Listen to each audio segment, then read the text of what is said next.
Evening everyone, hello there and welcome back for what is the third round of the WCS GP3 Championship, coming to you here live. And this week we are at the circuit Spa-Francorchamps in Belgium, of course, for another couple of races that will be coming your way this evening. We've just had qualifying and we've moved into the warm-up session now, and it's looking a little bit grey out there. But certainly we haven't seen a repeat of the weather conditions that we've witnessed over the last rounds in both the GP3 Championship and the McGann Series here in WCS. But nonetheless, it's going to be an interesting couple of races here today. And as usual, I'm joined here alongside me by Joshua Anderson. And Josh, it's looking like, well, it's a tight one at the moment in the Championship. We've had some very close battles in the race as well, so it's been a good start to the season overall, and another good track to really get our teeth into here. Oh, it's been a brilliant start to the season, and Spa-Francorchamps always an interesting track, longest track on the calendar as well, so going to be interesting to see how the drivers deal with that. Of course, less laps, more track to actually deal with per lap, and well, bring on Spa. Yeah, it's going to whiz by today, isn't it? It's going to be absolutely fantastic. This couple of races that we got coming up.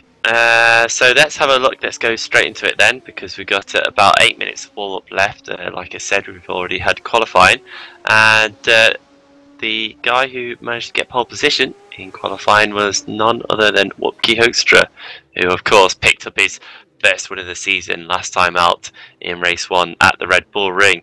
And Josh, it's looking like our reigning champion from the Formula 3 Series last year is continuing his good run of form.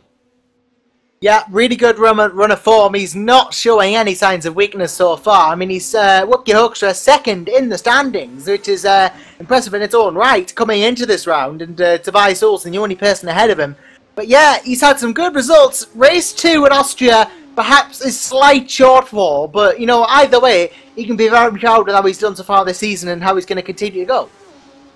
Yeah, of course, got caught up in a bit of an incident or two in the second race last time out, but I'm sure we wanted to bounce back, and with a performance like that in qualifying, there's certainly no means that he can't do it at all.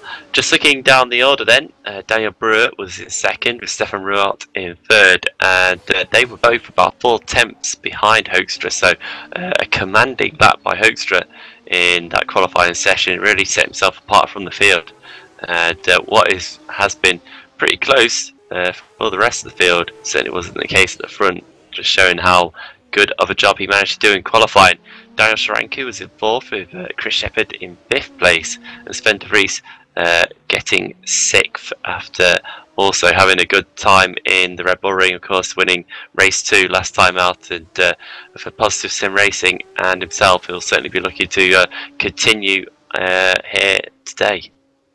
Yeah, I'll be looking to continue the run of form. De Vries obviously won race 2 at Austria, so you know he'll be wanting to keep that up for sure.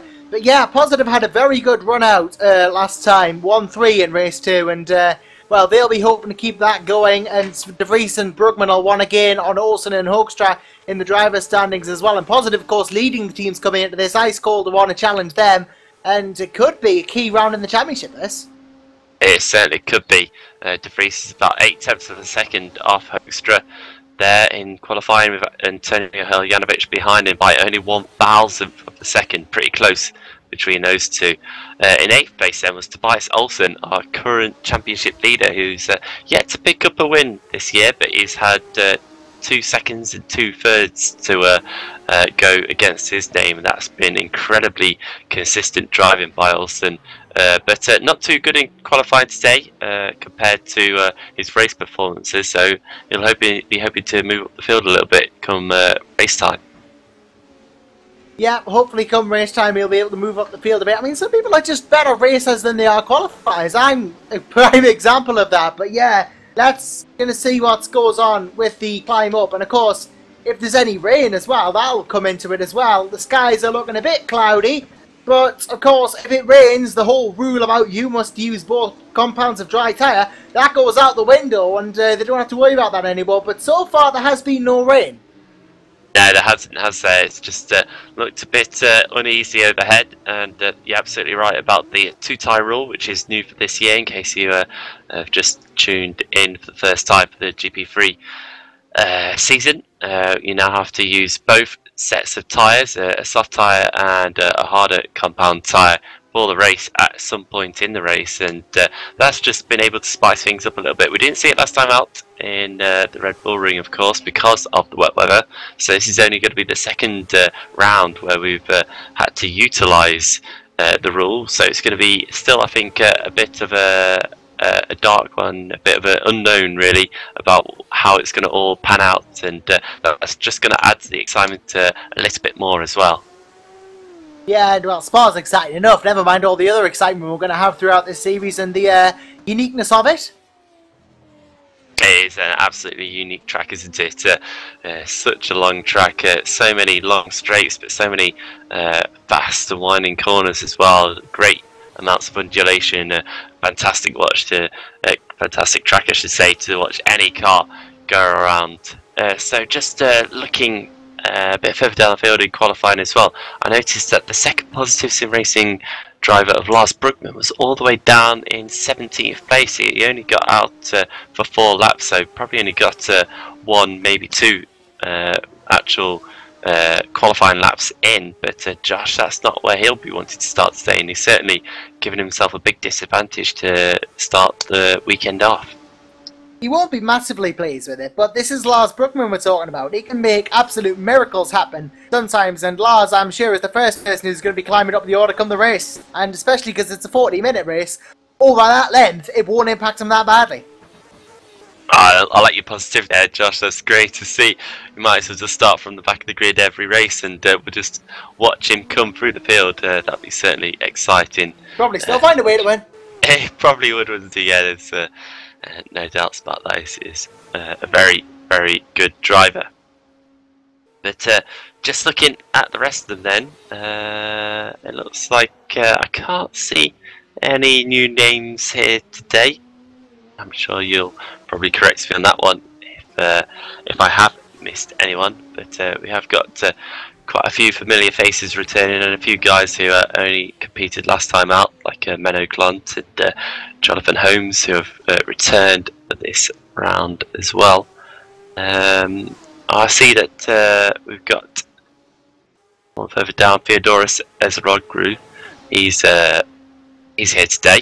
I haven't seen him so far this season, so another new face this season, and we'll have to see how he gets on. He managed to qualify in 21st place, so out of 26 drivers we have 26 cars here today, so still a good big field.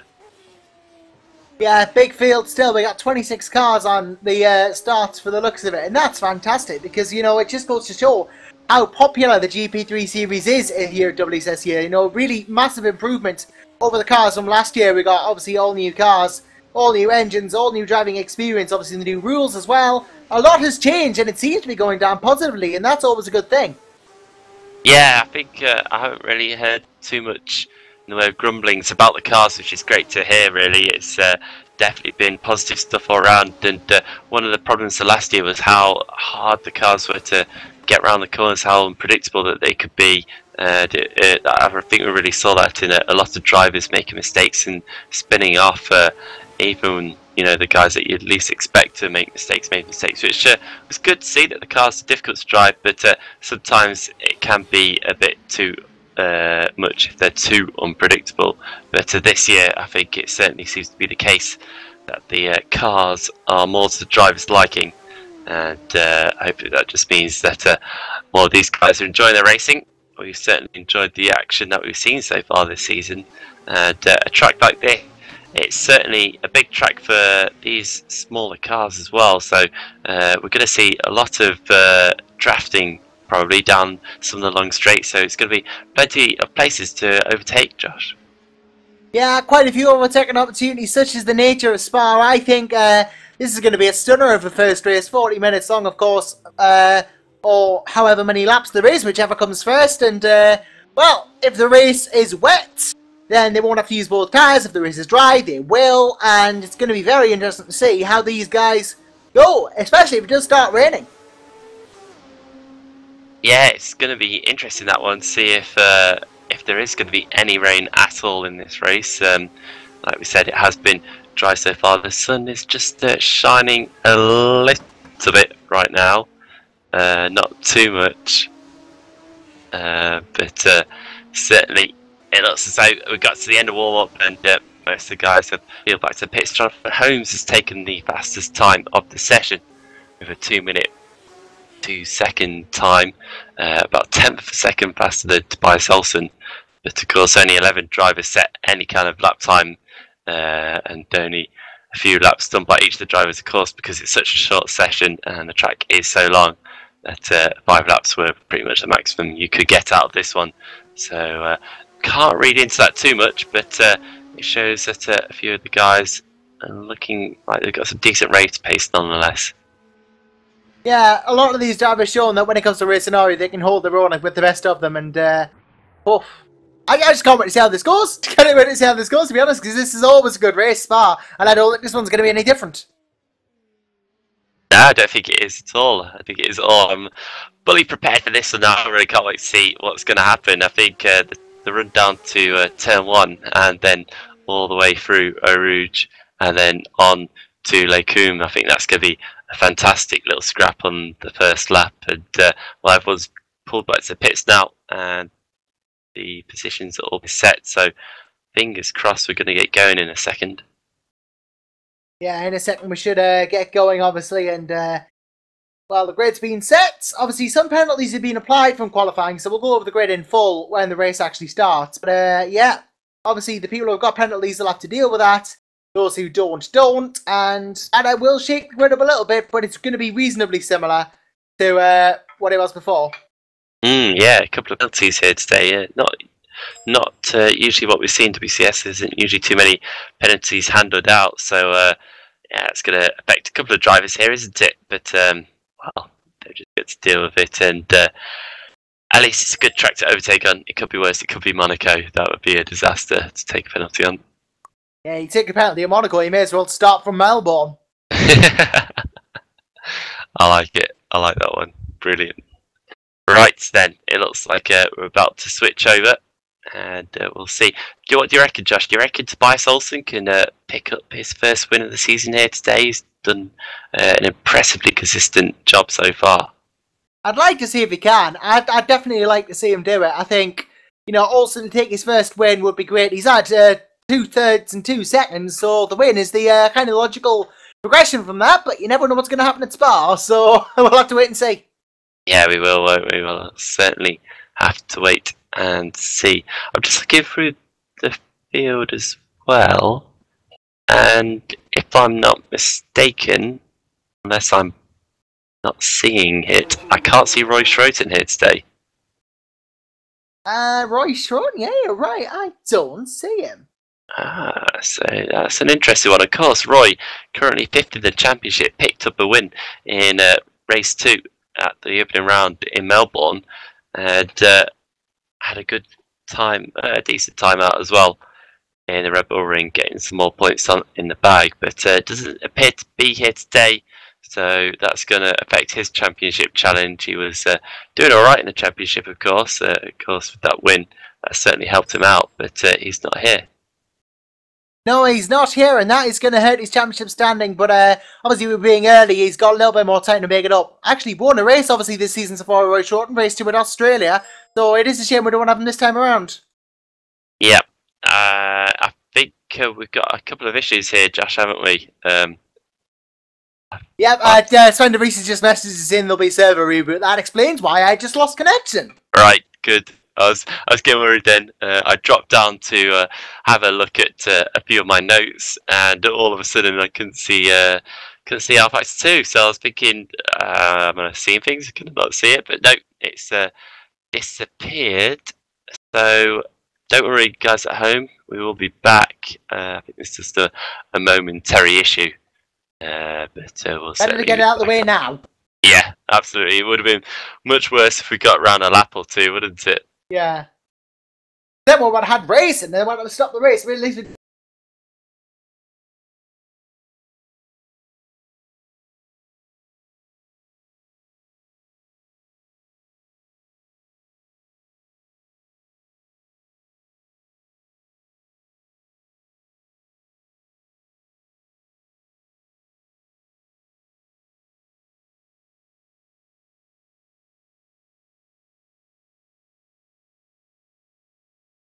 Connection lost.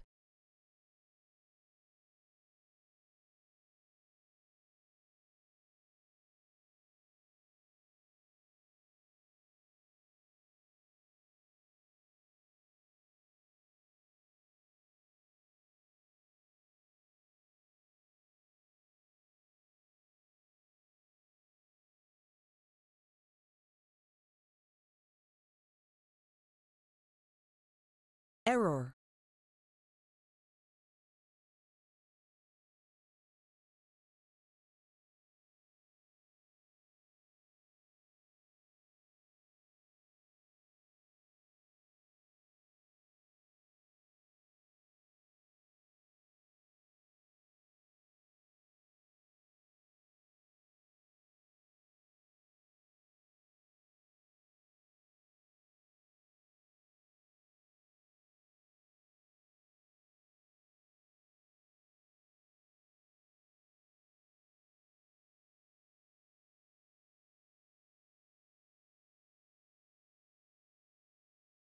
Error.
Error.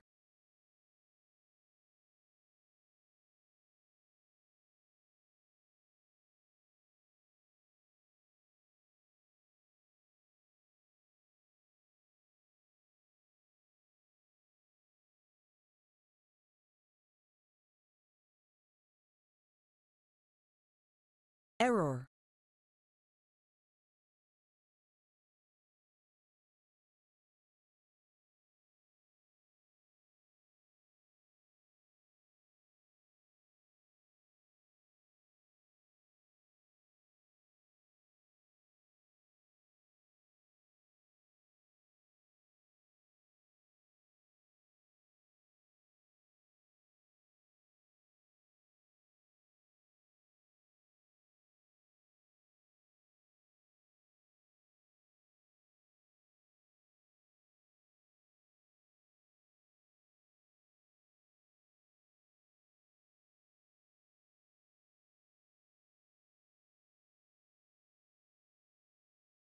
Error.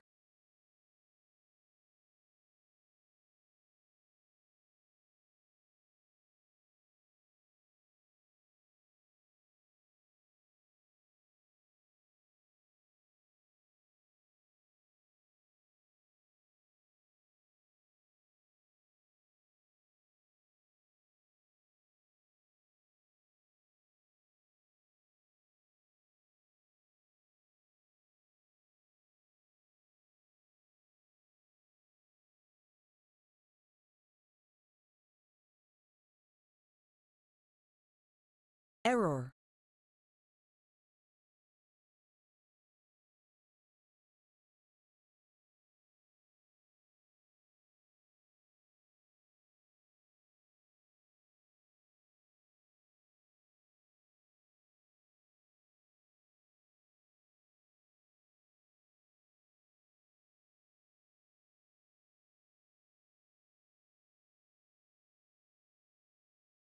Error.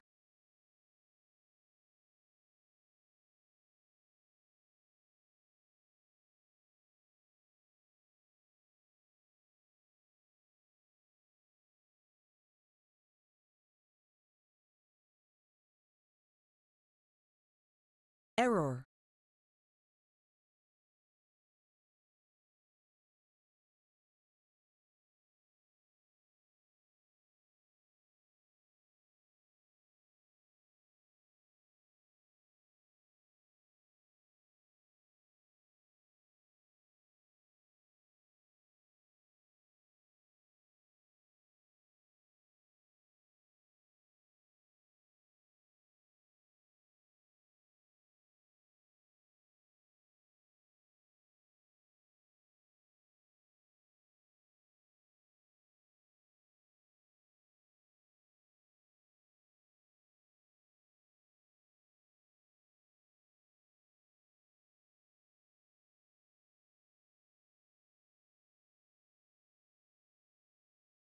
Error.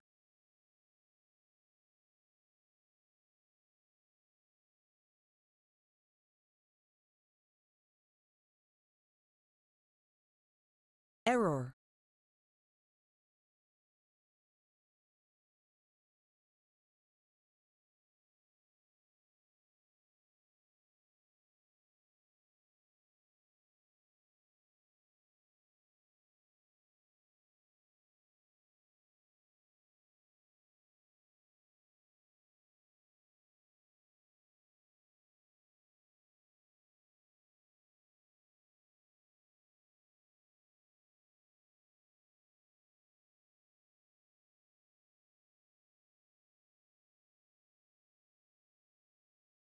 Error.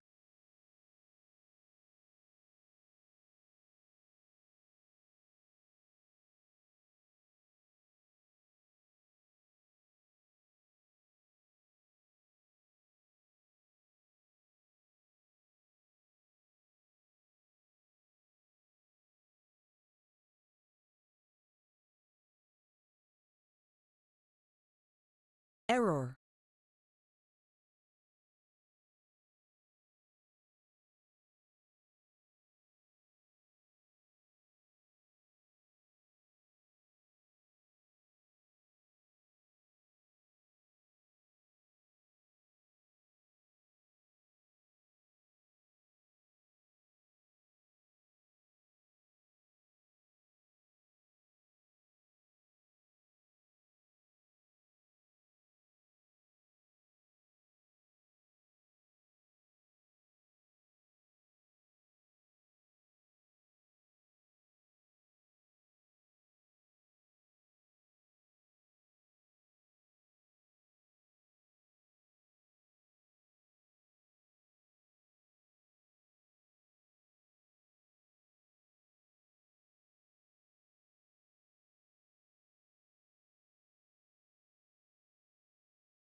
error,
error,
error,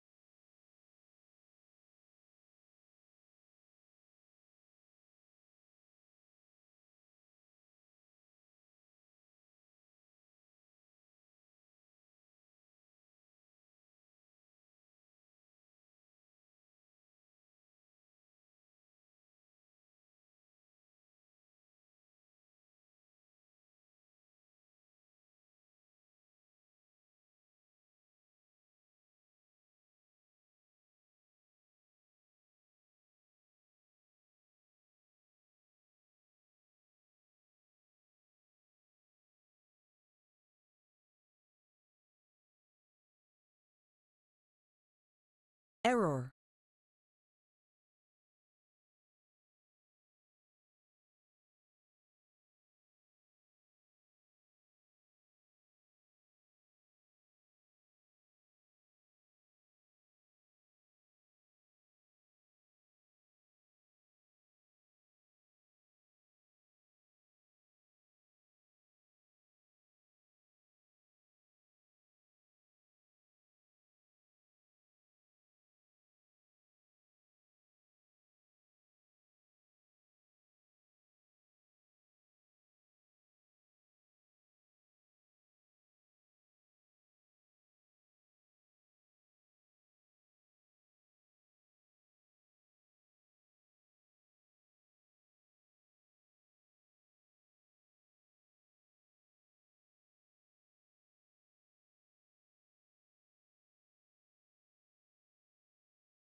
error,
User entered your channel. User left your channel. User left your channel. Hey! I can't believe it! It's alive!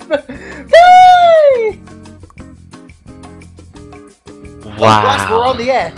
Sorry about that, ladies and gentlemen. We're just quite excited that the server's working. Yes, we are back. We certainly are. It's taken a while. Very much apologies all around, but hopefully this long wait is going to be worth it in the end. Everything's just kind of coming back into life now. A bit of an unknown issue. The service had to be rebooted, and for whatever reason, they just took a very long time. Yeah, it just took a bit longer than usual, longer than Sven de Vries was expecting. And, well, he has fixed it now, I believe. I'm just looking for the server, which I can then join. I am told we're going to have shorter races and a shorter warm-up to compensate for this. We are going to have a shortened race 1. It's going to be taken... 4 laps going to be taken out of it, so it's going to be 16 laps rather than 20, and race 2 is going to be 8 rather than 10, and the warm-up's going to be shorter, so we should still be on time, so to speak. Yeah, we should be on time for finishing more than anything, isn't it? Because, of course, a lot of people, especially those in Europe, it's going to be a late finish otherwise, and that's the key thing, really. Don't want to leave people hanging around having to wait too long. So, yeah, let's get this on the go. I'm waiting for the server. I don't know about you, Josh, but once we do, we'll be going to the races pretty quickly. Yeah, of course, this throws a big spanner in the works for people who don't like tyre preservation, because they're not going to have to worry about keeping the tyres going for as long now, so it actually changed everything. Yeah, it could do. It could be a completely different situation if anyone was going to maybe use the hard compound tyre for a much longer amount of time. Maybe they would switch away from that now, go for the softer tyre for the majority of the race, and just do a few laps on the harder compound tyre, because of course the softer one will be faster for the majority of the time. It's going to be interesting really to see how that all works out. It's certainly going to be up to the drivers, and a lot of them are probably thinking about that right now as they wait for the server to get back up and going. Yeah, it shouldn't be too long. Apparently the server is now up, according to Sven de Vries, so let's get ourselves in that and let's get some racing done. Yeah, absolutely. Let's go for it. I'm looking. I can't see it. It must be there Might somewhere. take a short while to short up, but it will do. Yeah. Again, apologise for that. I can see it now, so that's good. But apologies once again. But please stick with us. I'd say within a matter of 5 minutes we should be going to racing. Of course, just got to give time for all the drivers to pop back into the server and get themselves ready. Hopefully we'll have the majority of the field here. Hopefully no one's really been up on it.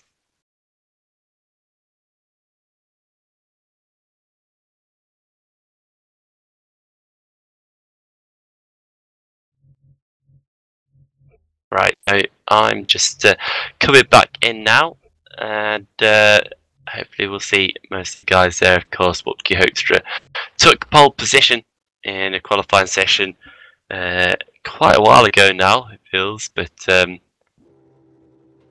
yeah, he's definitely going to be a guy that's not going to miss out on this.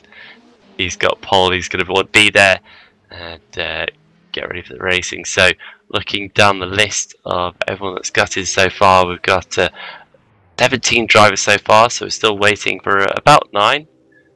Stefan Ruarts, Jacob Pegg, Aidan Paulson, Theodoros Eslaroglu, Brian Nash, Tobias Olsen, Gerrit de Vries, Neil Voss, Sven de Vries, Wesley Stefano, Daniel Brewer, Joe Watts, Antonio Janovic, Rob Mason, Jerry Fournier, Daniel Sharanko, Johan Lindberg, and Wopke Hoekstra has just popped back into the server now to make it 18.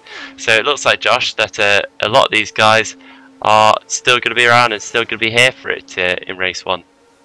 Yeah, a lot of people still going to be about, and that's always a good thing, because, you know, it means that regardless of the issues that we have faced, we're still going to be fine.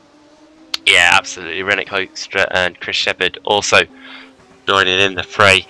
So the majority of the guys are here, and already some of them have popped back out onto the track. We're in what looks like a 5-minute warm-up session. We've had about a minute and 40 seconds so far, so just another 3 minutes or so to go before we will get to the racing. So just hang on now. We're almost there. Menno Klontz and Lars Brugman too have joined. So nearly at full grid. I think once we do get to everyone being back in, that's when we will kick off as well.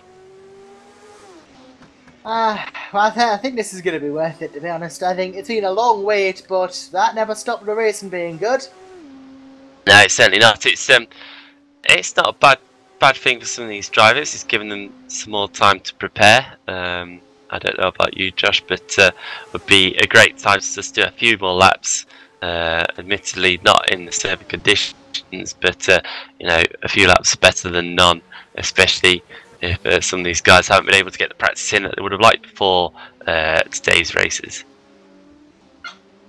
Yeah, and, well, any practice is good practice, I guess. So, you know, anyone who didn't do any practice will have a little bit of time there, and anyone who has is going to learn a little bit more time. Might even be, obviously with a shorter race, good to turn with less fuel. Yeah, it's going to be interesting to see how that all pans out then.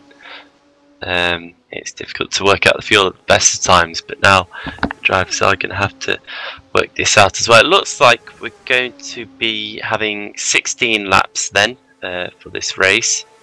So how many was it originally? It was 20, so we've lost about a fifth of the race. Yeah. So that's a good 8 minutes worth of racing. We'll miss out on, but it will just help us get back into more normal times in terms of where we should be in terms of racing. We should be well through race 1 so far.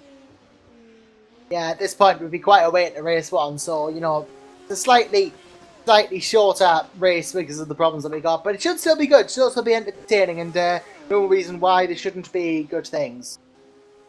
Yep, just had confirmation as well that we still will have the mandatory pit stop as well, so everything is pretty much business as usual, just going to be a slightly more condensed version of that. But of course that means that the drivers are really going to have to go for it now, and for people like Lars Brugman who are starting further down the field, it just means that they've got less time to make up all the positions. So I think we're going to see a bit of frantic action very early on of drivers trying to make the places while they can. Yeah, just trying to make up as much ground as they can, and well, it's going to be a more frantic race 1, more frantic race 2. It could throw a spanner in the works for a lot of drivers. We might see some new winners, maybe. We've had 4 different race winners from 4 different races. Maybe we'll be 6x6 for the end of this race. It could be, couldn't it? That would be fantastic to see. That would be really an interesting one. Of course, we've had Lars Brugman pick up a win, followed by Roy Schroten, then Wupke Hoekstra and Sven de Vries as well. So all guys who are in the top 6 in the championship. 4 of them have won a race so far. Tobias Olsen in first place in the championship and Stefan Ralt in 4th. Have yet to pick up a win, but they both picked up podiums instead. And it's interesting to see as well, just looking at it, that it looks as though those top 6 are the only guys that have actually got podium finishes so far. Everyone else is still searching for a podium too. So that's also going to be key, as if we're going to see anyone else being able to celebrate with a trophy and some champagne, all but a bit imaginary at the end of this one.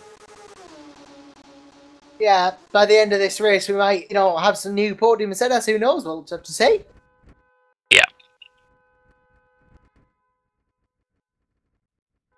So it looks as though we are now setting for the race, and all 26 guys have made it back. That's brilliant to see. Fantastic, isn't it? Yeah, it's great. I mean, just actually see that you know, people are there. It's just after the problems, it's always great. You know, we're going to have effectively business as usual. Yeah, it's good stuff, and to see everyone in. I thought we were about to go to the race end, but we're not. I think we're just waiting a few more seconds, but it does appear that everyone now is in the server before we get going. Okay, we'll be given a 60-second warning then, so in 60 seconds time we will be going racing. actually says to me that we've got 24 guys in the server, so... Oh no, 25. Niels Voss has just entered as well. I thought we'd lost someone there, but no, that's not the case. But nonetheless, then, going to be an interesting one. We've been waiting for this one for quite a while, but Hoekstra will finally be able to start from pole position with Daniel Brewer alongside. And Brewer, that was a great qualifying for him, really. We've maybe overlooked that a little bit. He's had a couple of points finishes so far. His best finish was 4th place in the first race at the Red Bull Ring. But he's also had a couple of non-finishes as well, so he'll certainly be looking to try and at least finish the race and see if he could get onto the podium this time around. Yeah, maybe a podium on the cards, perhaps. I mean, a lot of drivers, I think, with the now shortened races will be looking for the chance, you know, just to get themselves a podium, which they might not have been able to get before. So this could throw everything up in the air, as we've said. Yeah, I really wonder how this is going to go down now, because of course these drivers have sat there maybe for a good quarter of an hour without really being able to. They would have lost all the adrenaline from the qualifying session, so they're all going to have to wind themselves back up now for the race, and it's going to be a thing. Is any of these drivers going to be rusty out there, or maybe a few guys are getting a bit distracted by it all? We'll have to wait and see whether there's going to be anything that affects the drivers today. Well, I think it has actually worked this time. I can see all the cars, everybody's there. This is good. We are actually going to go racing. Yes, absolutely. It looks as though whatever issues hampered us before have at least stayed away for the moment. So everyone's just getting out onto the grid now for this 16-lap race. And 25% that we'll have here for this race. I think Kwai Chu was the driver that's missing, but whatever, nonetheless, he's not here, whoever he may be, but maybe he can make it back for race 2. If not, still a very good field of 25 guys out there, and only a few left to jump onto the grid now. Waiting for Menno Klont is the last man, keeping everyone waiting, taking his time, last guy at the party then. So here we go then. Finally we have the cars moving around. The drivers have taken off from the start finish straight, and Wutke Hoekstra, then your pole sitter for the first race here at Spa, is leading the field around the track, and the conditions aren't looking too bad either, so it's all looking good for a good race here. Daniel Brewer is alongside him on the front row of the grid for Enterprise GP, with Stefan Ruot and Sven de Vries starting 3rd and 4th on row 2. Antonio Heljanovic, the second Enterprise GP driver, is in place. Then comes the 2 ice-cold racing drivers of Tobias Olsen and Johan Lundberg is 6th and 7th. Daniel Sharanku rounds out row 4 for Walters Automotive, with Chris Shepherd and Menno Klont squeezing into the top 10 here. Jonathan Holmes for TG Racing is starting in 11th place, with Jeffrey Fortier for Stax in 12th, and then 13th place is Wesley Stefano. Yep, Aiden Paulson is going to start 14th for Performance Racing, then it's Rink Hoekstra in 15th for CM Tech, then it's Rob Mason in 16th place for Stax Racing. Lars Brugman and Gerrit de Vries make up the 9th row of the grid, then it's Ryan Nash and Theodoros Ziroglu in the 10th row. Niels Voss is 21st, and then it's Jacob Peck in 22nd place, followed by Joe Watts in 23rd, and followed by Eric Stanford in 24th place. Casper Onswine for Performance Racing rounds out the field. Great stuff then. We're only about half a lap around the track, such is the length of this lap, so still a bit to go before we get to the lights, but absolutely then, good field of drivers, and it looks as though Hoekstra is just starting to make his way down towards the final couple of corners. Daniel Brewer very much keeping close contact with him, as is a couple of drivers behind him as well. It looks like a lot of these guys are really itching to get going, and because of this, then a slightly shorter race, it is going to be really a frantic one, I feel, and a bit of a difficult one to call then. Who's your man here today then, Josh, that you think is going to take the win?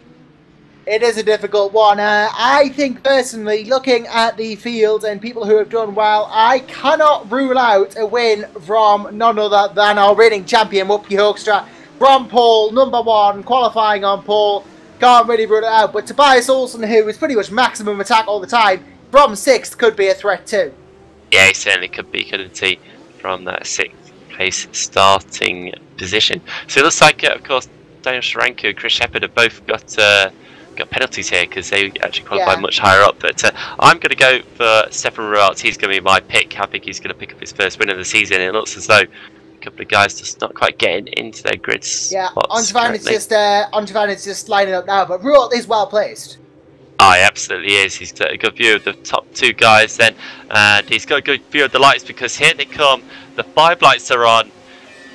And out they go, and we're away finally in Spa here for race 1. And it's been a good start by Hoekstra, and Rualt's had a decent start as well. He's up the inside of Brewer, but Brewer tries to get around the outside of Hoekstra. Good deep braking into turn 1. They're side by side, and De Vries looks like he's going to try and get 3rd place here from Rualt as we head towards Eau Rouge. They're going to be side by side. Someone's going to have to let him go, and that is Rualt, who's just had to let De Vries into 3rd place.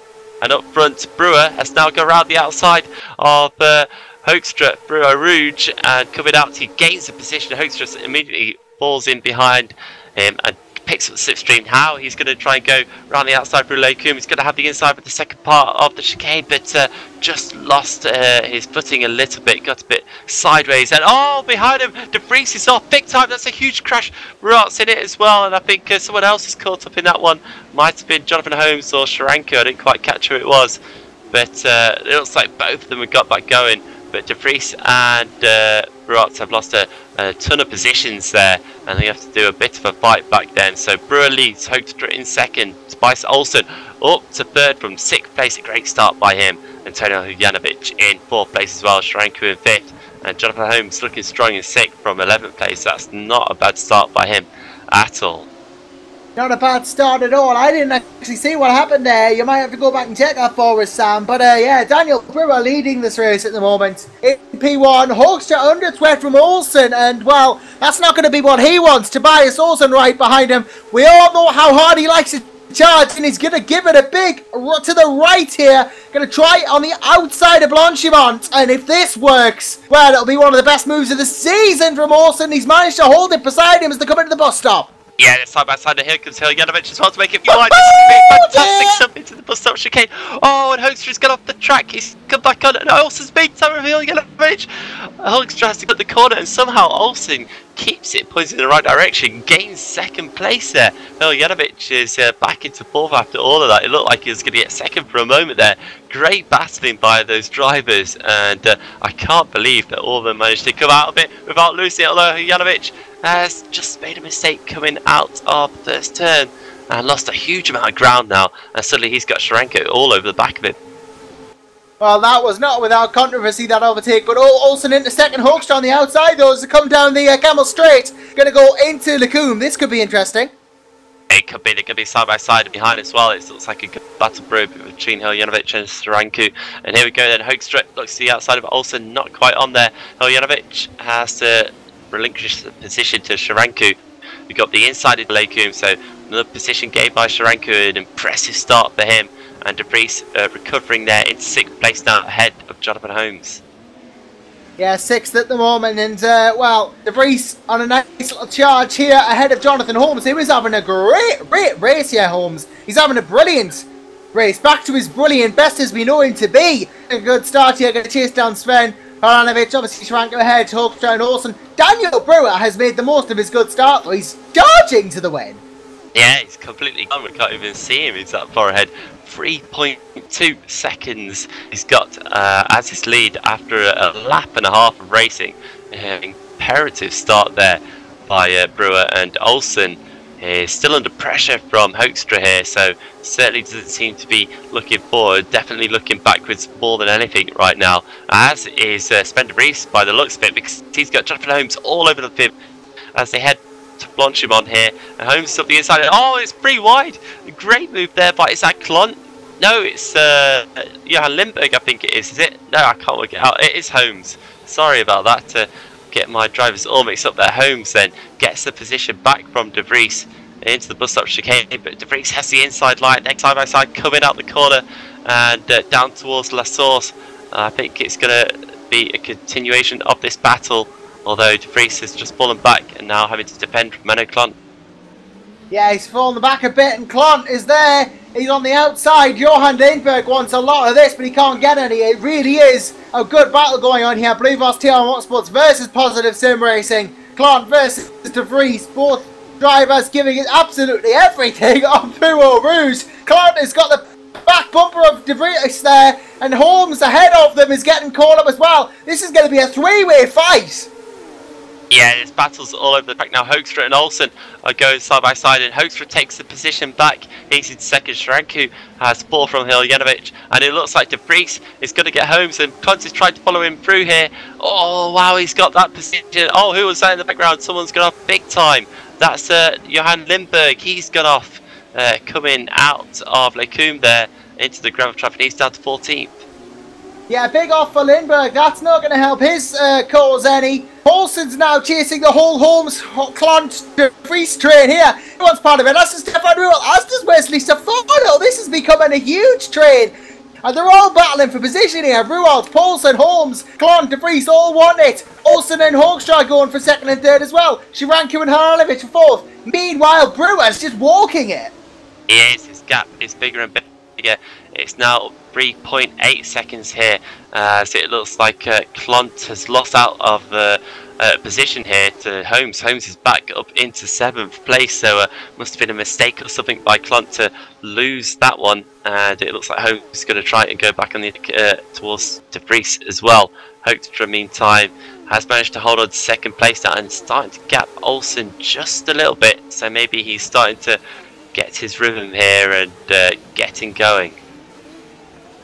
Yeah, it's really getting a good run so far, and Brewer really has just made the full advantage of these battles that are going on behind him by getting out there and extending the gap. It's coming down a little bit. Hoekstra did close in that last sector, so Wupke is not out of the race win yet, but he's got time to make up if he's going to catch Brewer. Yeah, it looks like Klont had an issue at chicane because he's all the way down in 14th place now at the bus stop chicane. He lost quite a few positions there, so definitely something happened with him. So I don't know if you can catch that, but I'm sure he's going to try and make his way back up the field. Shranku now again battling away with Hiljanovic. They can't seem to separate each other right now. Shranku's got to the outside as they head towards Lecumbe here. Who's going to get the position going into the corner? There's contact between the two, and Shranku takes it around the outside. Great move. Yeah, well played by Shranku there into 4th place. Hiljanovic going to have to want to get that back if he wants to really maximise Enterprise's point score in this race. He's closing in nicely so far, trying to get the time back. Wupke Hoekstra has dropped a bit of time to Daniel Brewer. They seem to be quite evenly matched, those two, but so are Shranku and Hiljanovic. So lots of very good racing going on in the early stage of this race. Yeah, great battles all the way through the field, and probably missed a few because there's so much to look at right now. It looks like the top 3 have just separated a little bit, and Hiljanovic and Shranku are still battling away, as is Ruwald and Paulson there side by side now. Paulson's got the inside line. Oh, it's close between the two of them. They're going to still remain side by side as they go from left to right and then back to right again. It's a great little bit of battling here, and Stefano gets around the outside of Paulson as well. So Paulson was on the attack. Now he's losing positions all over the place, and he's got Lars Brugman behind him. Lars Brugman up to 11th and looking racy here, wanted to take a few more positions. Yeah, we know how good a good racer Lars is. He can get any position from any scenario. Always someone you have to watch out for. Might pull something you don't expect. Look, he's trying to go down the inside of Paulson here. Paulson has to go to the outside. Olsen off, coming out the final corner. Oh, Olsen is off. Well, yep, that's probably a consequence of that absolute do-or-die mentality he has. He must have just pushed it too hard. Now Ruwald's going to get through on him. Yeah, he's got a whole train of cars coming up behind him, hasn't he?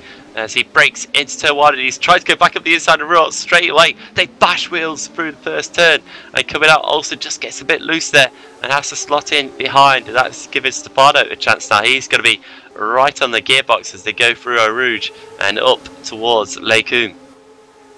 I've just seen that Jonathan Holmes has done a 2:04.1. I think that's the fastest lap of the race. That's I'm not sure it's quite the fastest lap. I think Brewer's still lapping quicker, but that's a very yeah, he's just impressive gone lap quicker, time. but last lap. But yeah, personal best from Holmes. He's definitely on. He's come back really well here, hasn't he? Yeah, he has. Oh, Lars Brugman's gone round at Lake Coombe. Oh no! And Johan Lindberg's just clipped him there. Had nowhere to go. Poor Lindberg got caught up in it, and both the drivers losing positions to Voss, Klunt and Poulsen.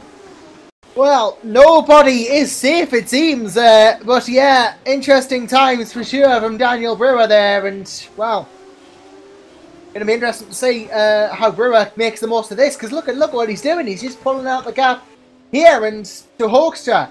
As yeah, I just saw on the broadcast how Brugman went down. Then he just got clipped there. That I imagine will cause a bit of damage. It's going to help.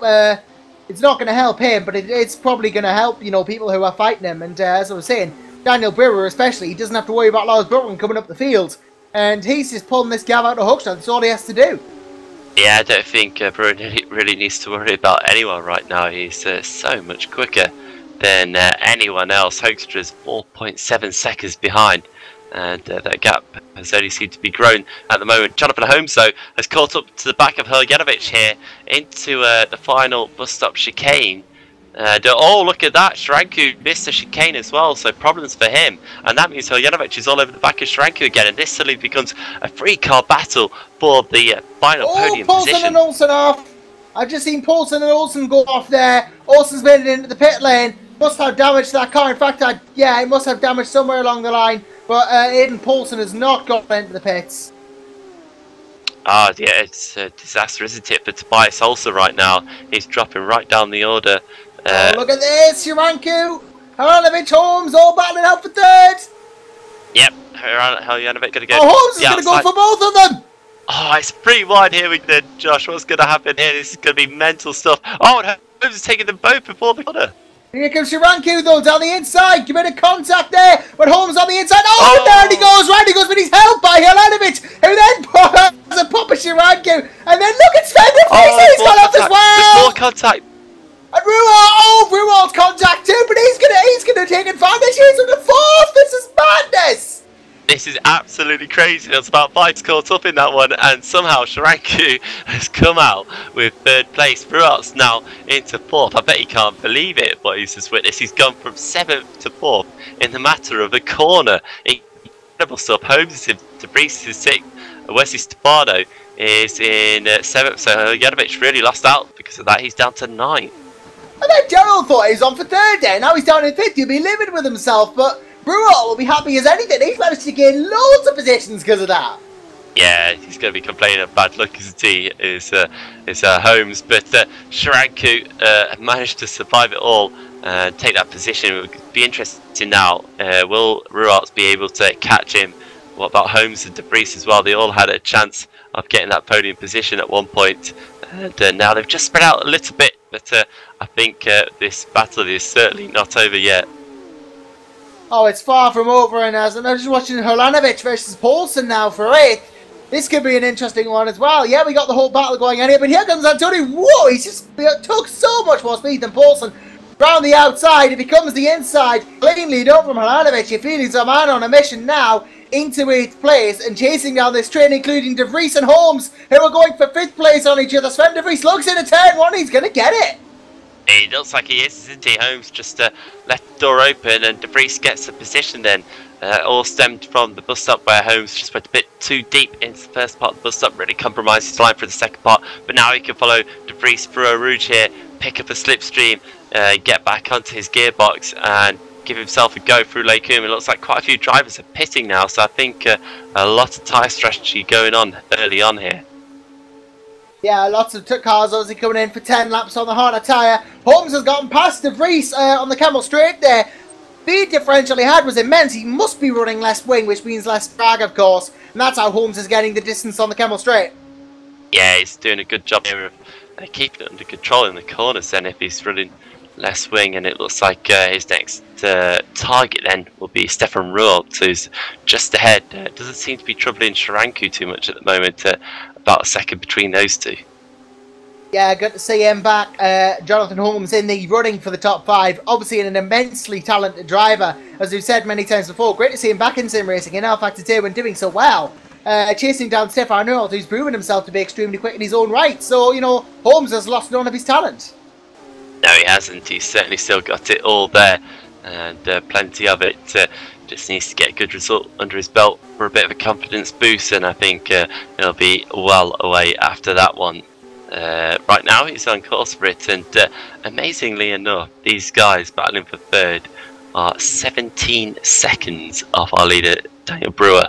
Hoax just keeping the gap down to about 5 seconds here, but everyone else just seems to be in a different class, a lower class you could say, as Holmes now goes into the pits. So he's taking his pit stop before the halfway mark here, after 7 laps have been completed. Yeah, I've decided to come in now. Obviously, if he's got to use the harder tyres, I'll use it for half the race and get, you know, more usage out of the softs. That's probably his theory here.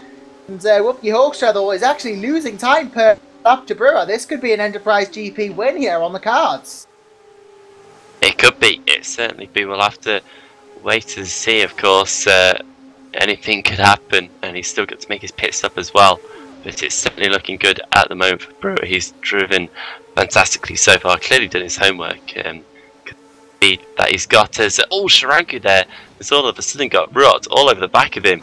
So this has suddenly hotted up this battle for third place, I should say, once again. Yeah, battle for third, hotting up once again. Ruolt and Sharanku really giving chase to each other, and let's not forget Stefano and De Vries behind them for 5th as well. Equally important, because the top 5, obviously, he's really going to get you good points as well. And of course, it is MDR versus Positive. Neither of those cars have other cars in the top 10, so important for those two teams as well. Yeah, this is big stuff right now, because we've got a battle for third and a battle for 5th, and both these battles are only going to be helping out Holmes, because these drivers will be losing time as they battle away. And Holmes, who's also just pitted, is in this fight with these 4 drivers, and he's a clear air right now, pumping away on his fresh tyres. So he has switched to the harder compound tyre, which is the white sidewall compared to the yellow of the softer tyres. Yeah, of course. So Brewer in as well. Brewer from the lead in, obviously picking lap 9 as his pit lap. Obviously Hoekstra's going to go through for the lead, but he will have to pit himself, so he has got the net lead still, Dan Brewer, and that is important. Yeah, he's got the lead at the moment, but interesting stuff here. I'd be thinking, Josh, that he'd want to probably stay out for as long as he can on these softer tyres while they're still good, to get the most lap time out of them. Yeah, you'd think so. And this whole battle between Sharanku and Ruolt now become for second as a result of the pit stop from Dan Brewer as well, so let's see how this goes. Yeah, but it looks like Ruot's got a good chance here. Brewer Rouge, he's right onto the back of Sharanku, only going to pick up more speed as he follows him in a slipstream, and down straight towards Legum. They're side by side, and Sharanku's nearly pushing Ruot off the track here. It's getting very close there, and I don't think Ruot's going to stand for any of that. They're wheel to wheel going into Legum. Really tight, but Ruot just can't quite hold it around the outside and has to back off and just stay in third place at the moment. Yeah, for the moment at least, you know, steady going might be the best option, and well, that might not be the best option for Daniel Brewer. He's actually catching up to Ruolt already and is going to try and make up more ground to Hoekstra. That's who he's bothered about. Yeah, and Holmes and De Vries now battling away for 7th. De Vries has just pitted, of course, and Holmes takes the position back off him into Legum, so a good move around the outside there, got the job done, and Holmes continues on his way on his slightly warmer tyres.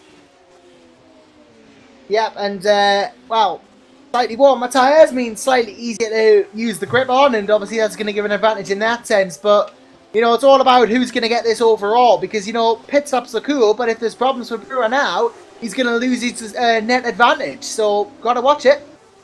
Yep, he's got to be careful here. He's catch up with these two guys that are battling away. An important battle, of course, between Shranku and Rualt, but he doesn't want to get held up either. Whoopkie in, as I suspected, so I suspect Brewer will go back into the lead now.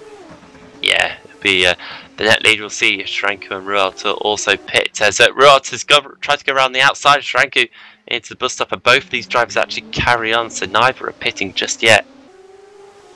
As Hoekstra is now in, then he switches over to the harder of the two compounds.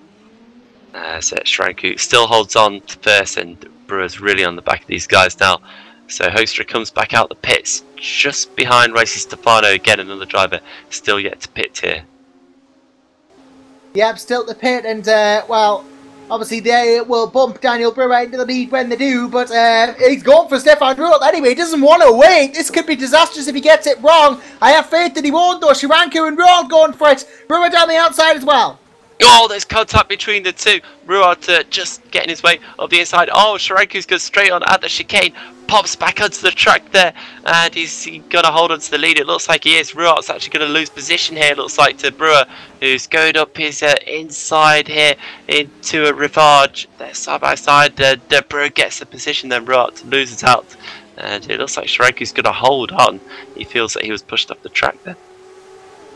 Yeah, Mayfield slightly aggrieved there, but either way, it's going to be interesting to see how this battle continues. Brewer going for the outright lead now on Shranku, and Shranku's still going to pit, I think. Yeah, it looks like it, doesn't it? Both Shranku and Rualt still have to pit Stefano as well.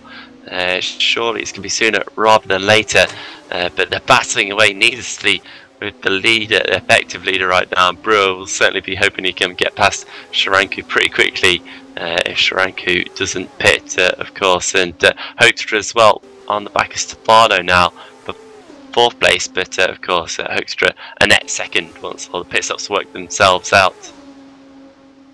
Yeah, it can work out in the end, I guess, ultimately. As well, Brewer on Shranku doesn't want to wait until the pit stop almost goes off the road in the process. Oh, steady on, Dan. You'll get the lead eventually. Shranku's got to come in. In fact, there you go. Now you're in the lead again.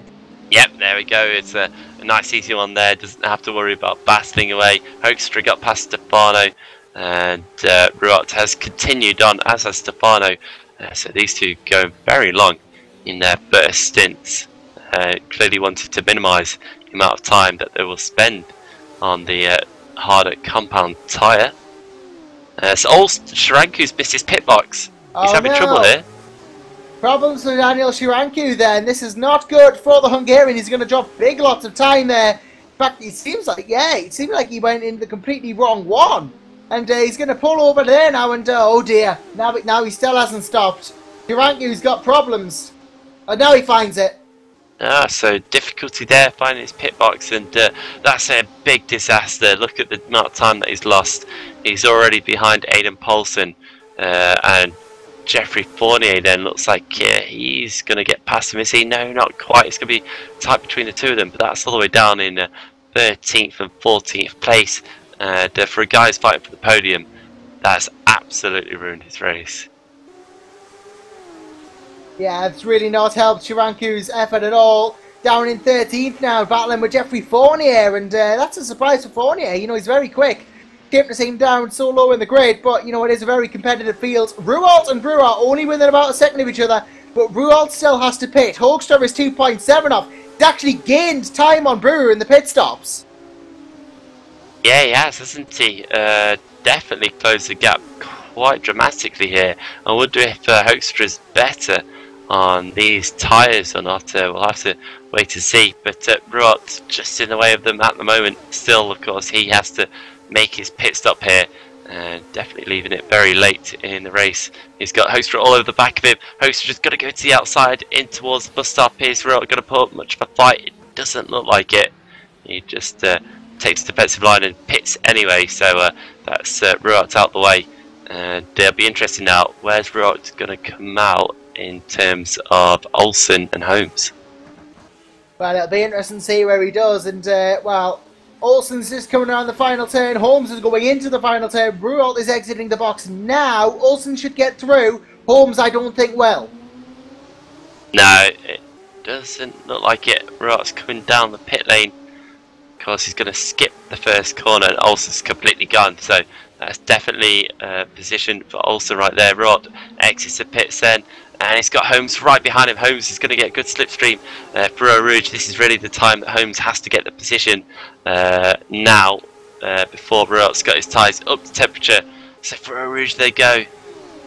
Holmes really on the rear wing now, getting a good slipstream. Got to go the outside down the straight, is he? Yes, he is. And they go side by side here towards Lekum. And look at that behind as well. Here comes Heljanovic to make it free wide here. Heljanovic is going to try and take them both. He's got the inside for Lekum. Now he's on the outside for the second part of the corner. Holmes just about holding on. They're still side by side. Holmes takes the position there. Heljanovic slots back in behind. Great battle between those three drivers there. All very clean and fair. Jono, to hold that place was absolutely sensational, and a huge threat from Heljanovic, but he held on, he clinged on through that fifth, and Ruart's going to get a go at Heljanovic now as a result of that, because he's not really pulled away from the Dutchman, and he's under threat, but he's under threat from Saint de Vries as well. This is a four-way battle for fifth place, and it's getting very interesting. It really is, isn't it? It seems to be now that it's going to be what's going to happen when Stefano pits. He's still got to pit. Also, of course, pitted a while back, and Holmes is on his way. He's marching away from these guys. A good turn of speed ever since getting past Ruart's there, and passing with Heljanovic as well. But de Vries is all over the back of Ruart as they go down to the end of another lap, and another chance at the bus stop chicane for positions to change. Look at that, Heljanovic is coming under trouble now. Ruart's got a good run on him. Is de Vries going to try and have a look as well? No, he's not. It's going to be Ruart round the outside of Heljanovic there. Great move there by Ruart to get the position early on, and goes over the start finish line, moving himself up to 6th place. Yeah, over to P6 goes Ruart. P5 because Stefano pits, of course. He will bump up to there. Holmes now up to a fantastic 4th. He's got a while to go to catch Tobias Olsen on lap 13 of 16. Lucky Hoekstra there as well, and well, it could happen, but Olsen will need a minor miracle to catch Hoekstra. Holmes less so to catch Olsen. Yeah, it's interesting here to see something about Holmes, maybe an issue with fuel, but we'll have to wait and see on that one. But yeah, he's now got Ruart behind him down the straight, and Heljanovic as well. But Stefano, they're not doing a bad job in 8th place, and Johan Lindberg and Menno Klantz then side by side into Lekum. Klantz got the inside, and he will get that position from Lindberg. A good little move there, and he goes up into 9th place. Yeah, and 9th place for Klont, at least, you know, it's good for the moment, but Lindberg is going to be chasing him down for this, and Johan Lindberg not had a great race, but definitely being interested to see how it's going. Yeah, it definitely is. Good battle between these two, and Lars Brugman as well, there in 11th, still recovering after that earlier spin. After making his way through the field, hasn't quite been able to crack the top 10 here today, but there's still a chance, and he's certainly got it at the moment if he can just find one more position. I'm just looking at the times then. Hoekstra getting a bit closer, Brewer, although he did have not the best of laps a couple of laps ago.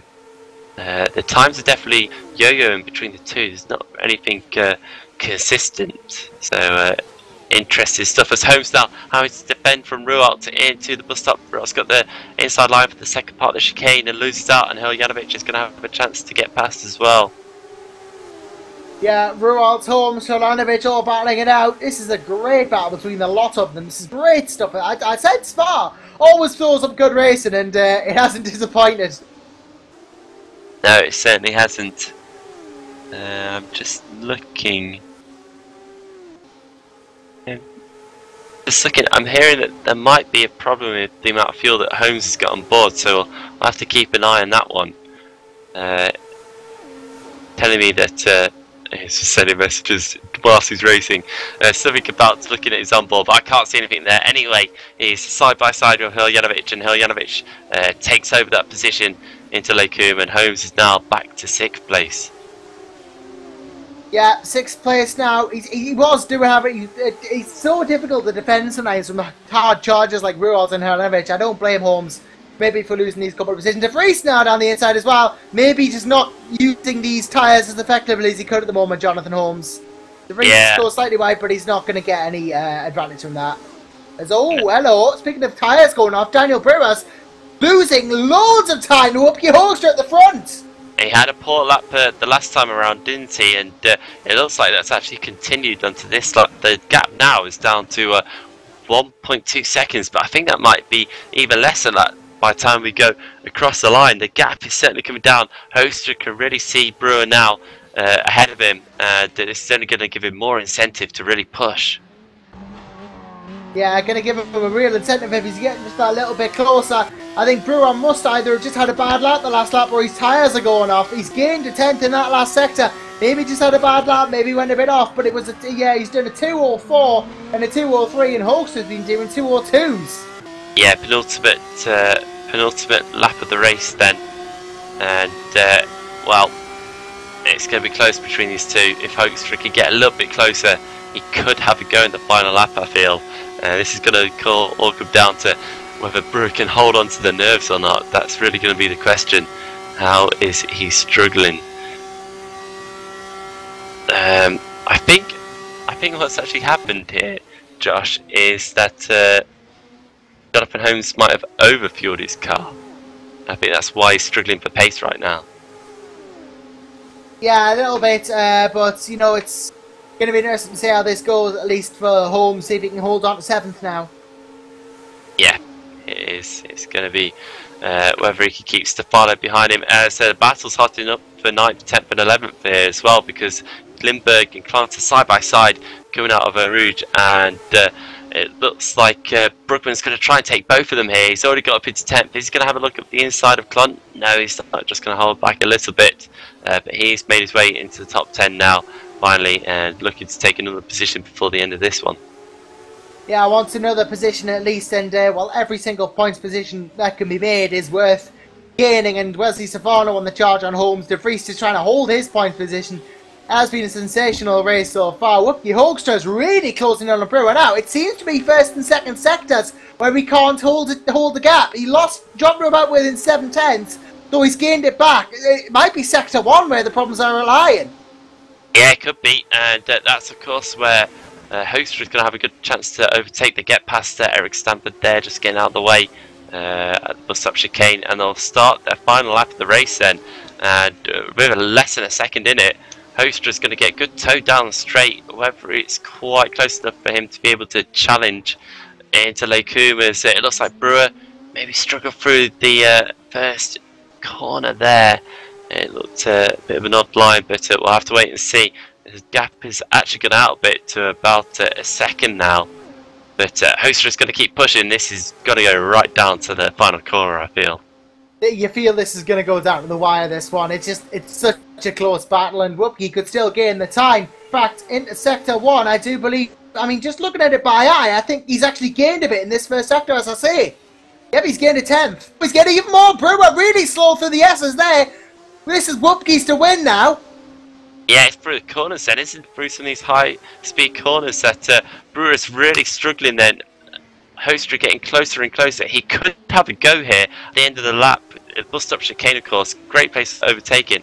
And if he could just maintain this kind of gap to Brewer, there's every opportunity that he could have a go. This is really exciting stuff for the final part of the race. It looked like Brewer had it in the bag at one point. He was 5 seconds in the lead, but all of a sudden he's really feeling the pressure now. Yeah, Whoopie Hoekstra really giving it the full beans now. I think the tyres have just gone off for Brewer, and he's not being able to make as good use of them as Hoekstra has. He just needs to cling on though, and he might have this, Daniel Brewer. He's got about half a second to the Dutchman, and given the final turn is the bus stop, and Hoekstra needs to gain about 3/10 in the run up to that, I think he's just about got it. Yeah, it's looking good, isn't it? Tobias Olsen, he's lost the position down to 4th off the podium. It looks like his tyres have gone as well, but Daniel Brewer is doing just about everything right here. He's just got a gap between himself and Hoekstra, heading towards the bus stop chicane. 2 more corners to go there. He's just got to hit the sweet spot with these corners. Oh, Hoekstra gets so close to the back of him there. Just slugs his brakes, snatches. He had to try. Right, doesn't he? Yes, but here comes Daniel Brewer then to take his first win here in the WCS GP3 Championship. A bit different winner out of 5 races so far this season. A great result for Brewer here at Spa. Hoekstra then takes 2nd place. Stefan Rualt here, a comfortable 3rd. Oh, what's going on? He's crashed at the final corner. Oh no, Stefan! Oh my goodness! I'll He's tell going you, to get the podium behind the De Vries or Helenovic. Who's going to get it? it's going to be close to it. It looks like Helenovic just gets a position. De Vries comes home in 4th by less than a tenth of a second. Tobias Olsen ends in 5th. Jonathan Holmes back up to 6th after all that. Wesley Stefano in 7th. Ruart's still there. He's out. He's out of the race. Lars Brugman. His head is probably in his hands. He can't believe that's just happened. I can't believe that's just happened. He's out at the final, literally at the final hurdle. He's fallen. I don't know. I can't. I'm speechless. I don't know what's happened there. You might want to go find out. Yeah, I want to walk down there and see what's happened. What this means is that Chris Shepard's going to get a point. He is, isn't he? He's into 15th there, just behind Jacob Pegg. Nearly got another place there right at the end. Ryan Nash in 14th place, in 16th place. Sorry, I should say. Joe Watts and Casper Owen just coming around the final couple of corners to finish their race as well.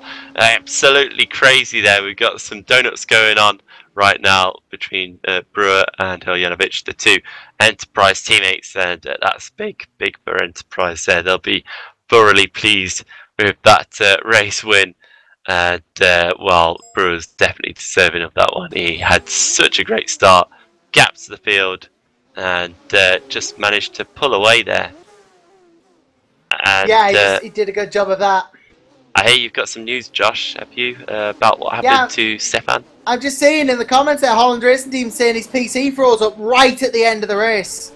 Ah, absolute disaster. 1 corner to go as well, and he had 3rd place comfortably.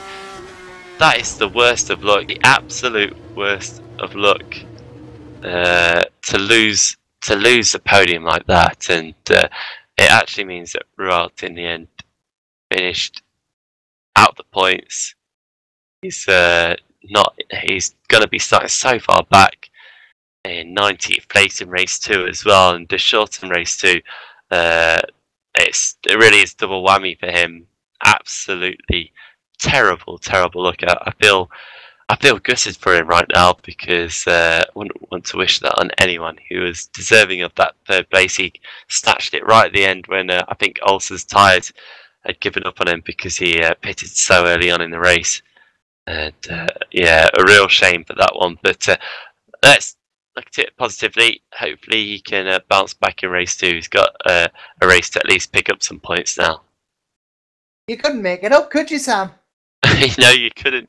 You couldn't at all. That has actually got to be my favourite race of the year so far. That was brilliant stuff. Some of the battling here was fantastic, and we had action every single lap, didn't we? It was a great track there for battling. Constantly drivers catching a slipstream and going side by side into corners.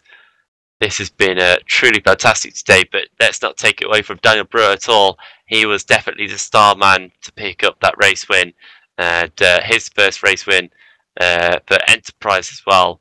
They'll be thoroughly pleased to get their name on the winners list, and that's going to do them every bit of good in the teams championship as well. They were currently in 8th going into this round, so they're going to be bolting up the standings with that win, and Helenovic as well picking up a good result in where did he finish in the end? Of course he finished 3rd, didn't he?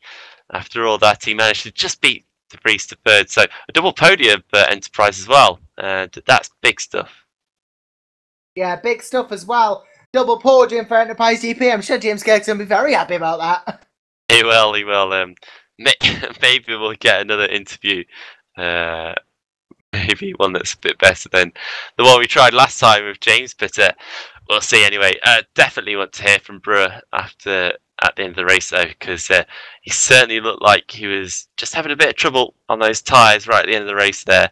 But to keep cool under all that pressure, especially when the gap came down to about 0.6 of a second, was an excellent job from a driver like defending from a driver like Hoekstra, who of course is doing excellent so far in this championship, and he will be our new points leader now, because also dropped back a bit, did he? Finish 5th overall in that race, so that means it's still close between the two of them, but Hoekstra will just be taking the lead of the championship.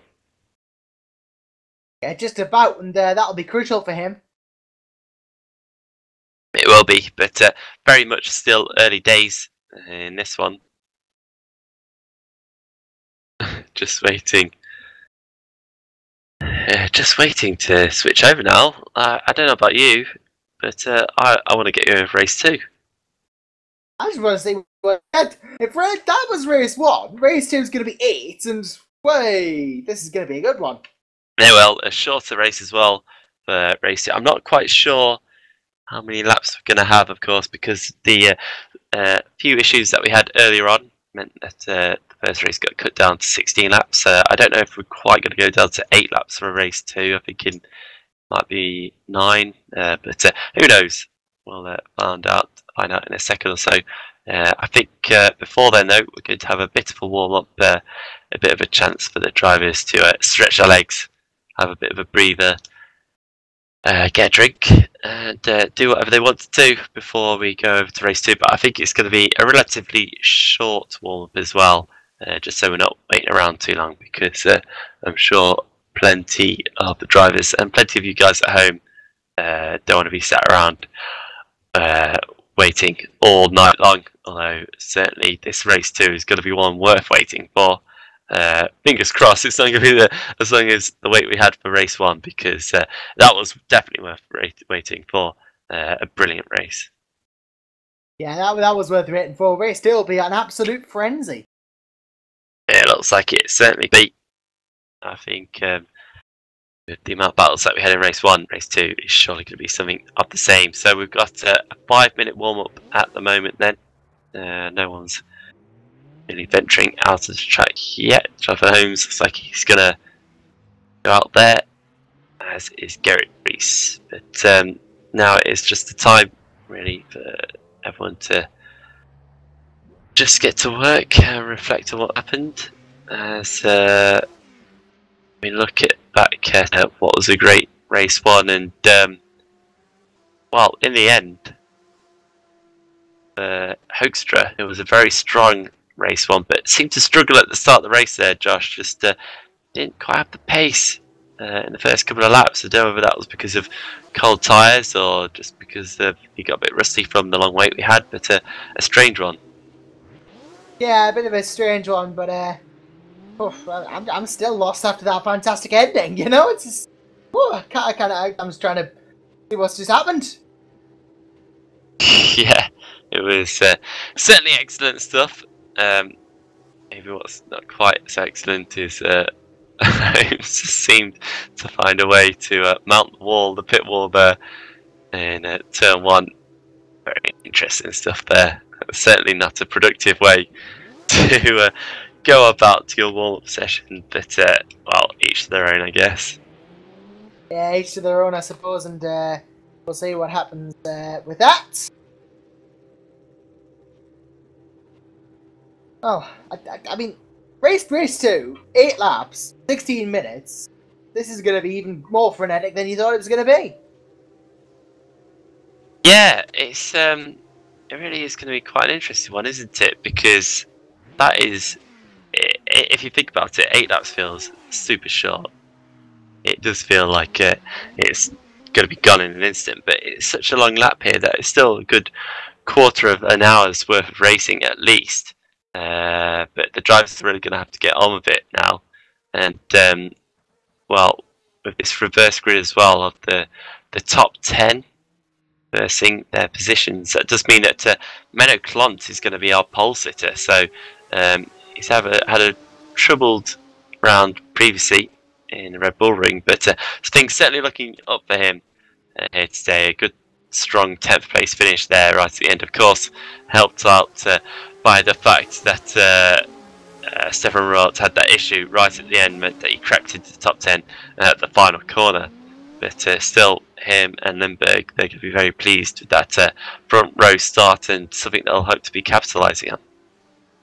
Yeah, something to capitalise on. Really could be a front row start, and obviously we don't know what the magic number is yet. We'll find out. In fact, I think the grid's just been set.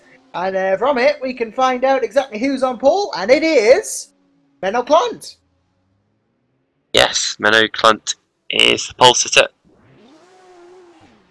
And just give you an idea then, that means that Lindberg being second, Lars Brugman in third, so a much higher starting position for Brugman this time around. We'll see what he can do from there. Stefano in fourth, Holmes in fifth.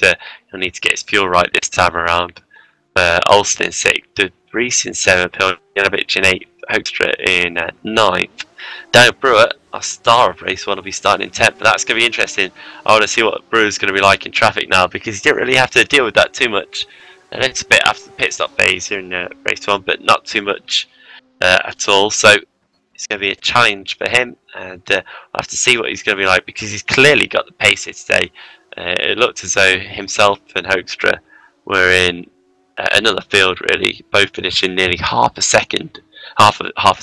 minute up on the rest of the field.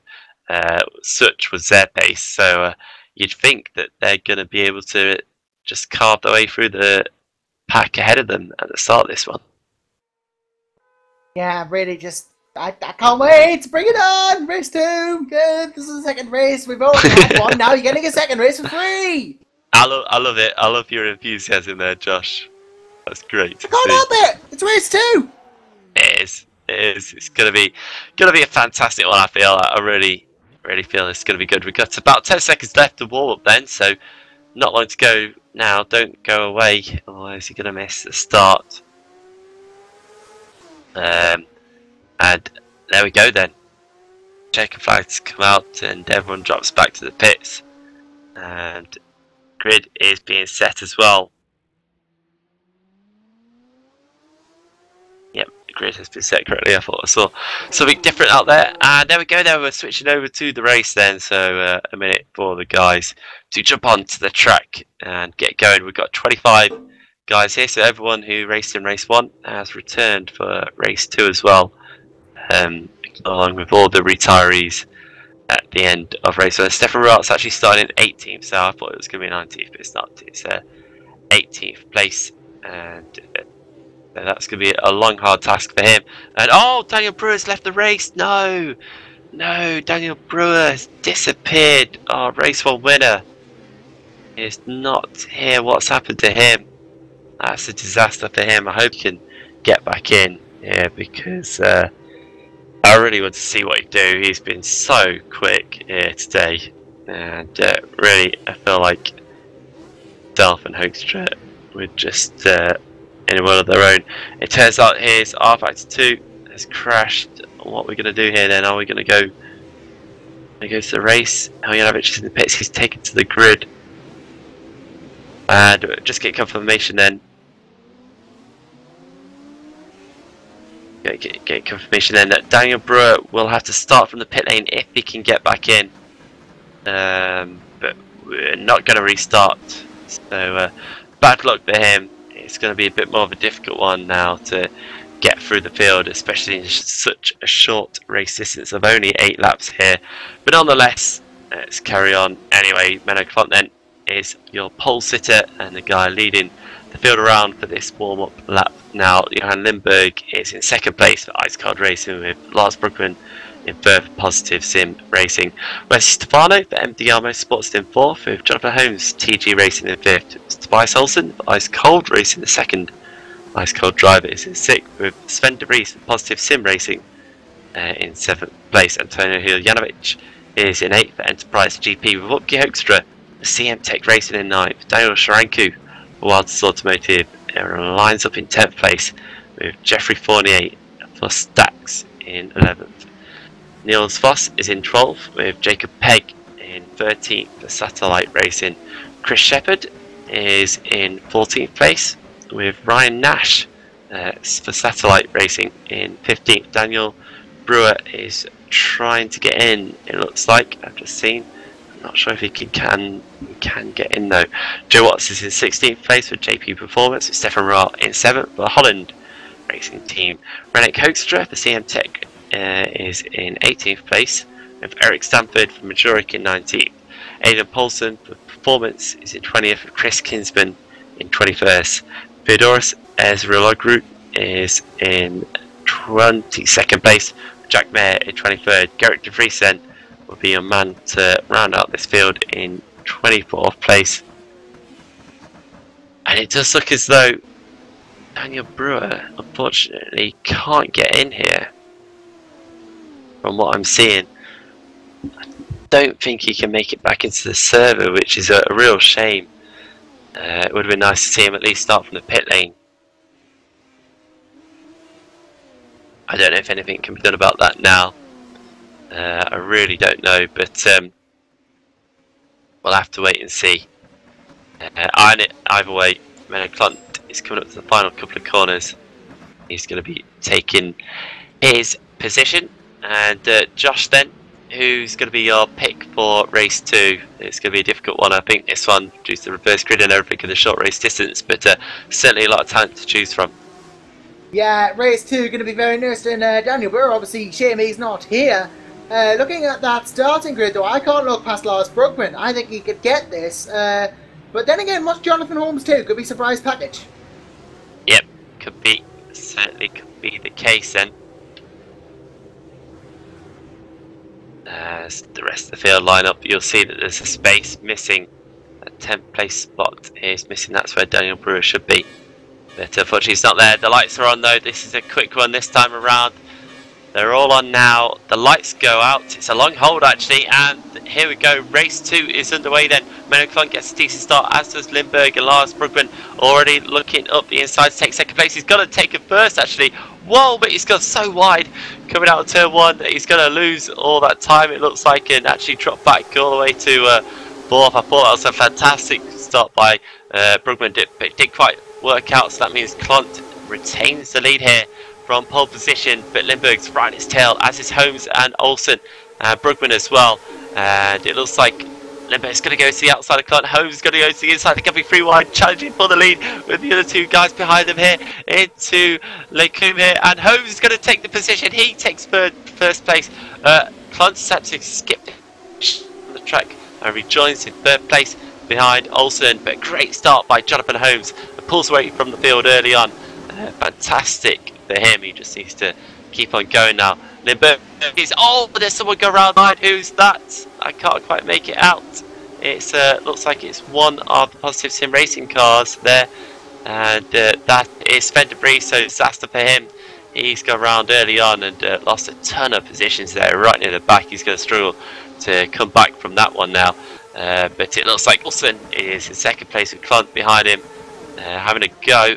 As it looks like Lindberg and Brugman also batting out for 4th and 5th place. Yeah, Brugman and Lindberg having a battle here for P4 and P5. Obviously only 8 laps in this race, so if they're going to get a battle on, they're going to have to battle soon. And, well, obviously keep a bit of a speedy race on here. Klont, Olsen going for 2nd. Holmes doing a great job to lead, though I did say watch out for him. He could be surprise package. Might be on for his first WCS win. Yeah, it looks like there's been a bit of carnage near the back here. I think a few drivers have gone around. It's been a bit of a disaster in the back of the field, but back at the front, Olsen gets sideways, coming through the bus stop chicane there, just about holds on to it, and Klont is able to really capitalise, doesn't get a good exit either.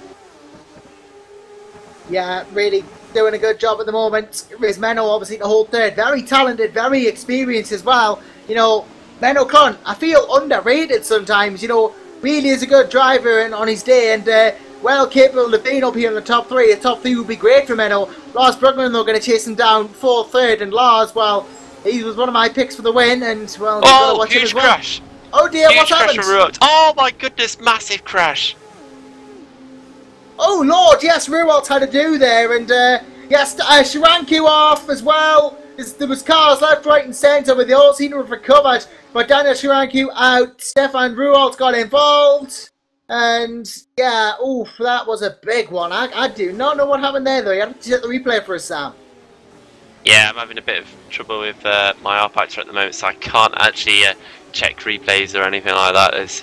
It's all kind of going wrong for me right now. I've got a few technical issues on my own, but huge crash into Eau Rouge there. Many drivers caught up in it, and that's really going to change the face of this race for some of those in the points-paying positions right now as well. But Holmes still leads here then, 1.4 seconds over Tobias Olsen, who seems to have gapped himself, and Menno Klont right now falling further and further behind Olsen, it appears. Lars Brugman is in 4th place, and Heljanovic is not too far behind in 5th. Then we've got Lindberg in 6th, and Wupke Hoekstra now definitely looks like he's starting to make his charge through the field. He takes over 6th place from Lindberg and gets the job done nice and early. A different place to do it right there. Interesting spot on the track. I think that was down near the bottom of the track there.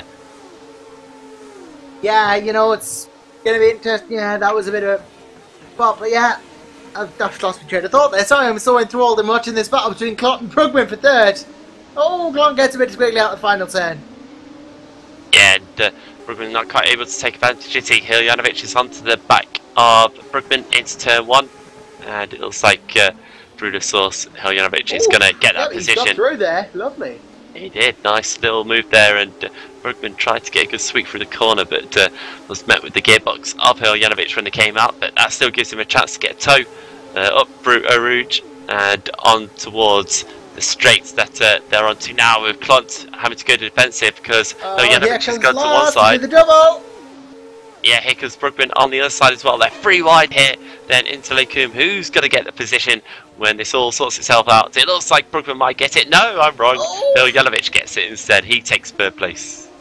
That was a close one there. Menno backed out, I think, to try and get the rebound, but it didn't work. Brugman and Heljanovic gave neither gave quarter there, and Antonio took the advantage. Lars, though, in a battle with Menno now, and Wupke Hoekstra once again involved too. And, well, Tobias Olsen's caught right up to Jonathan Holmes. Only about a second in them between it now.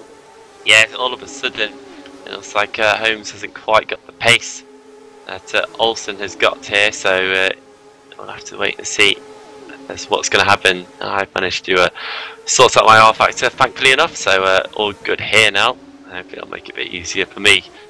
What's not making it easier for Holmes, though, is that he's definitely, like I said, got Olsen in his rearview mirrors, and that's certainly going to be something that he's going to be paying much attention to. Holmes, of course, hasn't had a podium or a race win yet here in what is only his 2nd round in the WCS League, so certainly going to be a bit nervy for him, as it looks like Hoekstra is continuing his charge here because he's going side by side with Klont. So head towards bus stop chicane. He's going to have the outside, the first part of the bus stop, but of course that giving the inside for the 2nd part of the corner. But it doesn't matter anyway because Hoekstra gets the position done by the braking zone, and he takes 5th place now. Yeah, well played from Wupke to get that through there on Klont. You know, it's very good from him to get through there. Nice move from Wupke as well. Olsen and Holmes really battling it out towards the front of the grid here as it's starting to cloud over a bit. Yep. Conditions started to change. I don't think we're going to have any rain, but we'll have to keep an eye on it nonetheless. But Olsen now, he's got the slipstream on Holmes, hasn't he? And it looks like down to Lecum. Holmes isn't even going defensive here. So Olsen's going to go to his inside and just take that position from him. Oh, is he? That's side by side. Yep. Yes, he does. Doesn't defend. Didn't even try to defend that, did Holmes. I think he's just trying to line up a move to get him back later, to be honest, rather than risk getting it wrong defending it here. And that's a smart play from Holmes. Olsen takes the lead, though. Yep, interesting strategy by Holmes. Maybe he's also thinking that he's got about 3.5 seconds between himself and Heljanovic right now, and he doesn't want to lose too much time in that sense either, because of course it is a short race here. We're already on lap 4 of 8, so the less time he loses now, the less likely he's to lose more positions as the race goes on, if that makes any sense at all. I have no idea. Well, interesting battle definitely between some cars here. I mean, Brugman and Heljanovic is still going on in all this. I thought that would have started to peter out by now, but it hasn't. We're on lap 4. These two are still going at it. Yeah, they certainly are, aren't they? Heljanovic looking very strong here today. Already picked up a podium in race 1 and looking to repeat that feat in race 2 as well. But it's given him a run for his money. But I think the next guy behind him, Hoekstra, he's going to be joining this battle fairly soon because he's looked super quick here today. So maybe Brugman's getting on with it now. He's looking to the outside of Janovic towards the chicane. There go, wheel to wheel, and Janovic just a bit later looks able to hold on to position. Brugman's going to try and get a better run out of the bus stop down towards the source. Can he ever go? I think he's probably going to be a bit too far back. I think he'll just wait to get the toe up through Rouge towards Lecoum. Yeah, and Thailand gets a bit squirrely there, and that's going to let Brugman straight through into third. Yeah, so already gets a position, but now this means, of course, that Janovic is going to get to the slipstream, as is Hoekstra, who's right on the tail of these two guys as well. I think there's going to be another one of those freeway situations we've seen so often today. Oh my goodness! Hoekstra's got so much speed through Rouge. He's literally pushing Brugman down straight here, and rightly so. They go free wide. Brugman's to the inside, Hoekstra in the middle, and Janovic on the outside. Janovic has to take to the across the chicane, and Hoekstra nearly loses it. He got really loose there, but somehow managed to hold on to it, and Brugman holds on to that third place. Don't know how he managed to do it, but he did. Well, he does hold on, yeah, and Lars obviously into third now, Whoopie fourth, Tonio fifth, and Menno Klon's having a good charge at Janovic here as well, using all of the track available to him, and he's going to have to try and have a look at Janovic for a top 5. Yeah, Klon's come right back into this one as he is dropping back a bit, but that certainly helped him out. It looks like though as Hoekstra is really starting to try and challenge Brugman now, although just makes a mistake there, loses a bit of time. And don't forget about the leaders either. Holmes is still right behind Olsen. He hasn't fallen back after being overtaken. So the battle for the lead is certainly not over yet. I'm going to actually keep tabs on this one because down towards the bus stop chicane, I think Holmes might actually have a chance to sneak one. Is he going to go around the outside here? It looks like he might do.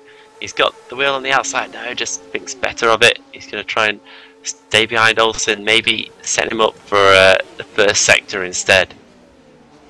Well, I'll tell you this, Jonathan Holmes, the best thing he can do right now is just apply continuous pressure to Tobias Olsen. We know that Olsen only has one setting, and that is absolute maximum attack. So if you can force him into a mistake by pushing too hard, then Holmes can get the lead back. Yeah, not great drive out of the source there for Holmes, but he's still going to get a good slipstream through a region. He certainly has, hasn't he? And straight away he goes to the outside of Olsen. Olsen doesn't even have time to decide where he's going to go on the track. He just has to react to Holmes' speed, and it looks like Holmes has got this position by Lecoum. But he's also going to have a go here. He's going to dive it up the inside. They're side by side through the corner. Oh, and Holmes just runs out of grip on the outside there. Has to skip across the chicane. Slot back in behind Olsen and loses a bit of time in the meantime. And oh, look at that. Hoekstra's dropped back to 5th here. So must have made a mistake. Well, I'll tell you what, this is exactly what I mean when I say Tobias Olsen only does maximum attack. If he loses a place, he'll try to go back to the next possible opportunity. Great overtake. It was, isn't it? Holmes probably should have gone defensive there into Lecoum to just try and cover off a counter, you could call it, from Olsen. Just didn't quite have the grip on the outside of the corner in the end. But nonetheless, I don't think this battle's over at all because Holmes is keeping Olsen honest still. This means that it could go all the way down to the wire. Of course, we're on lap 6 of 8 right now, so after this we're only going to have 2 laps left. Can you believe it? Yeah, a bit of a shorter race 2 obviously, but and a shorter race 1, but yeah, shorter race 2, just 8 laps in this one.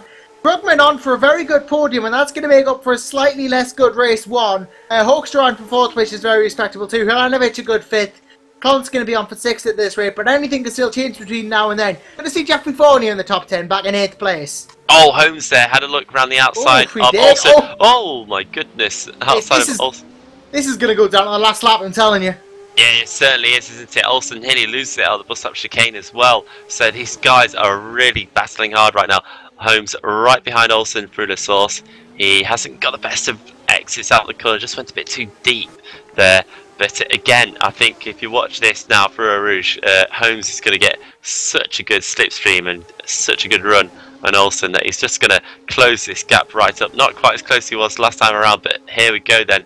Already closing that gap up. Which way is Olsen going to go?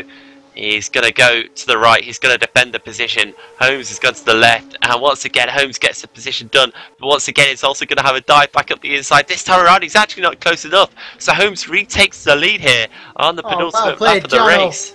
Well played, Jono, on that one. Tobias won't be happy. He's gone wide, those Holmes. And now Olsen's going to be on the charge again this time. And, well, we talk about maximum attack. He'll need it to get the lead back now. It certainly will be, but this could be it, couldn't it? Is Olsen then going to have the advantage for the final lap of the race? Will he have the run and the slipstream coming up towards Lake Coombe where he can get the position back, or is Holmes going to be able to stretch a gap between the two of them to be able to shake that one off? It really is going to be all down to these two drivers for the win. This is absolutely cracking stuff here, really exciting. Lars Brugman, I can tell you, is still in third place. Hoekstra is about 1.4 seconds behind in fourth, so not quite close enough for a battle between the two of them. At the moment, Hiljanovic has fallen back to fifth and about a further second behind too. But certainly the leaders that we're looking at the moment, Olsen about 0.6 of a second behind Holmes as they head towards the bus stop chicane for the penultimate time. Yeah, you know, it's going to be interesting to see how this last lap goes for sure. I mean, these two are so close to each other. These two are so similar on pace. They have been this race. Holmes got a great start. Olsen got a good start as well. They've been battling each other since, and now there is just about 2 minutes worth of racing left to go between these two. It is. Who's going to pick up their first win of the season? It's going to be one of these two guys, surely, isn't it? Don't jinx it. Okay, it could be anyone, but Olsen had a good entry into the bus stop, managed to close the gap under braking quite critically there, and this is important now because he's within half a second of Holmes here, and I think through Eau Rouge you're going to see him do what Holmes did last time around, really close that gap. He's got so much better drive. Yeah, he's closing the gap, isn't he? Holmes, he's thinking about it. He looks like he's going to go to the right, but also can see a gap. Is he going to go to the right? He is! Holmes has left the door wide open. That's given Olsen the inside line here for Lake Coombe. That could be the winning move in the race. Tobias also retakes the lead from Jonathan Holmes here. And, oh, it's so close between these two. Such a good battle right now. Holmes is looking there, looking to the inside. It's not really an overtaking point. They're so close together. And somehow, it's going to come down to that final bus stop chicane again, I feel. Yeah, this is going to be super close. Well, I don't know what Holmes was thinking. He should have just taken to the right and held it like his life depended on it. He left the door ajar for Olsen. All Tobias Olsen needed was a millimetre. We lost Menno Klon from there from 7th. Klonder's had a problem. We've lost Jeffrey Fournier too. Unfortunately, shame to see both them go. Holmes and Olsen with about a minute of racing to go, half a lap to go. I still don't know who's going to win it. No, this is great stuff. Both these drivers are pushing so hard. Olsen went wide there, but got back onto the track. Here we go then. The final run down to the bus stop chicane. Holmes needs a perfect line here. He's got to get the slipstream. Surely Olsen's going to go to the right when we get to the bus stop and defend it. But Holmes is catching him really quick here. He might get it before the bus stop. Oh, it's going to be through Blanchimont. He's on contact. This is going to be incredible. I'm going to leave it to you to call though, Sam. Yes, it looks like it's going to be side by side into the bus stop. Who's going to have the better line? Can Holmes take the inside line for the second part of the bus stop chicane? He tries it. He mounts the curb, but it's not quite enough. Olsen closes the door on him, and Tobias Olsen will take his first win of the WCS GP3 season. Jonathan Holmes comes home in a valiant second place. Great battle between those two guys. It got a little bit dicey right at the end there, a bit of contact and a bit of door closing, but Olsen takes the win. Fair enough. Lars Brugman then in third place with Wupke Hoekstra taking fourth place as well, and Hiljanovic coming home in fifth. Stefan Ruart, a great drive for him actually to pick up sixth there with Sven de Vries in seventh place. Wesley Stefano then come home in eighth with Johan Lindberg in ninth, Joe Watts in 10th, Niels Voss in 11th, Aidan Poulsen in 12th, Chris Kinsman in 13th with Gerrit de Vries in 14th. Ryan Nash in 15th picks up a point with Theodoros Ezraroglu in 16th. Eric Stampert in 17th. Jacob Pegg in Eric Stampert, I should say, in 17th place. Jacob Pegg in 18th, and Henrik Hoekstra Menno Clont, Jeffrey Fournier, Daniel Schranku, Jack Mayer, Chris Shepherd were all retirees from the race. But Josh, a great battle there, fantastic but short race, brilliant one to watch, and I think one we're definitely going to remember. I feel like Jonathan Holmes was the mistake that he made, leaving the door open too much for Tobias Olsen. We talked about this. I talked about this in the McGanns. He's just maximum attack and nothing else. You give him half an opportunity, he'll bite your arm off for Tobias Olsen. That's all he needed, and that's why Jonathan Holmes was second. Credits to Holmes, though. He is back, well and truly. Yeah, great result, and just pushed the car as hard as he could there. Got the lead very early on with a fantastic move into Nikoom early on the first lap, and then managed to just hold on to it for most of the race. Olsen, though, came back at him and got the position. They swapped places a couple of times, and it was on that last lap, wasn't it, that Olsen just got the position off Holmes, and Holmes gave it one last go to the bus-stop chicane, but just wasn't quite far enough alongside Olsen to really challenge him for the top spot right at the end. But what a fantastic result, and what a fantastic race. And I do hope that you guys that stuck around during those issues early on have enjoyed all that. I think that was certainly a rewarding couple of races. Two of the best races I've seen so far this season. Yeah, brilliant racing. And now we get to interview people. Yep, we are. We're going to have a few interviews here. And let the guys come in. We can just hear the views of those couple of races and to see what we can learn. I don't know if there's going to be anyone else, but we'll give it a go then. Let's start off. Where shall we go first? I think we'll start off with a race winner this time around. We'll start off with the race winner of race 2 there, and our 6th different race winner in 6 races so far this season, and really cementing his title as one of the championship contenders right now. Tobias Olsen, a great couple of results for you today, and especially in race 2 as well. That was a fantastic battle between yourself and Holmes. Yeah, it was really, really nice. It feels really good with a first win. Yeah, after a bad qualifying and a bad race 1 on lap 3 or 4, I don't remember, and then pitted early for the mediums, and managed to get back up into P3, but my tires were kind of dead at the end there. So, and yeah, race 2 was an awesome fight with Holmes, and yeah, really nice. What was your thoughts then coming into Nikoom for the final time? You look like you just found a gap right on the inside of Holmes there to sneak one up the inside. That was a fantastic result. Yeah, it was pretty tight there in the last corner. Yeah, well, I won, so it feels great. So. I'm sure it does.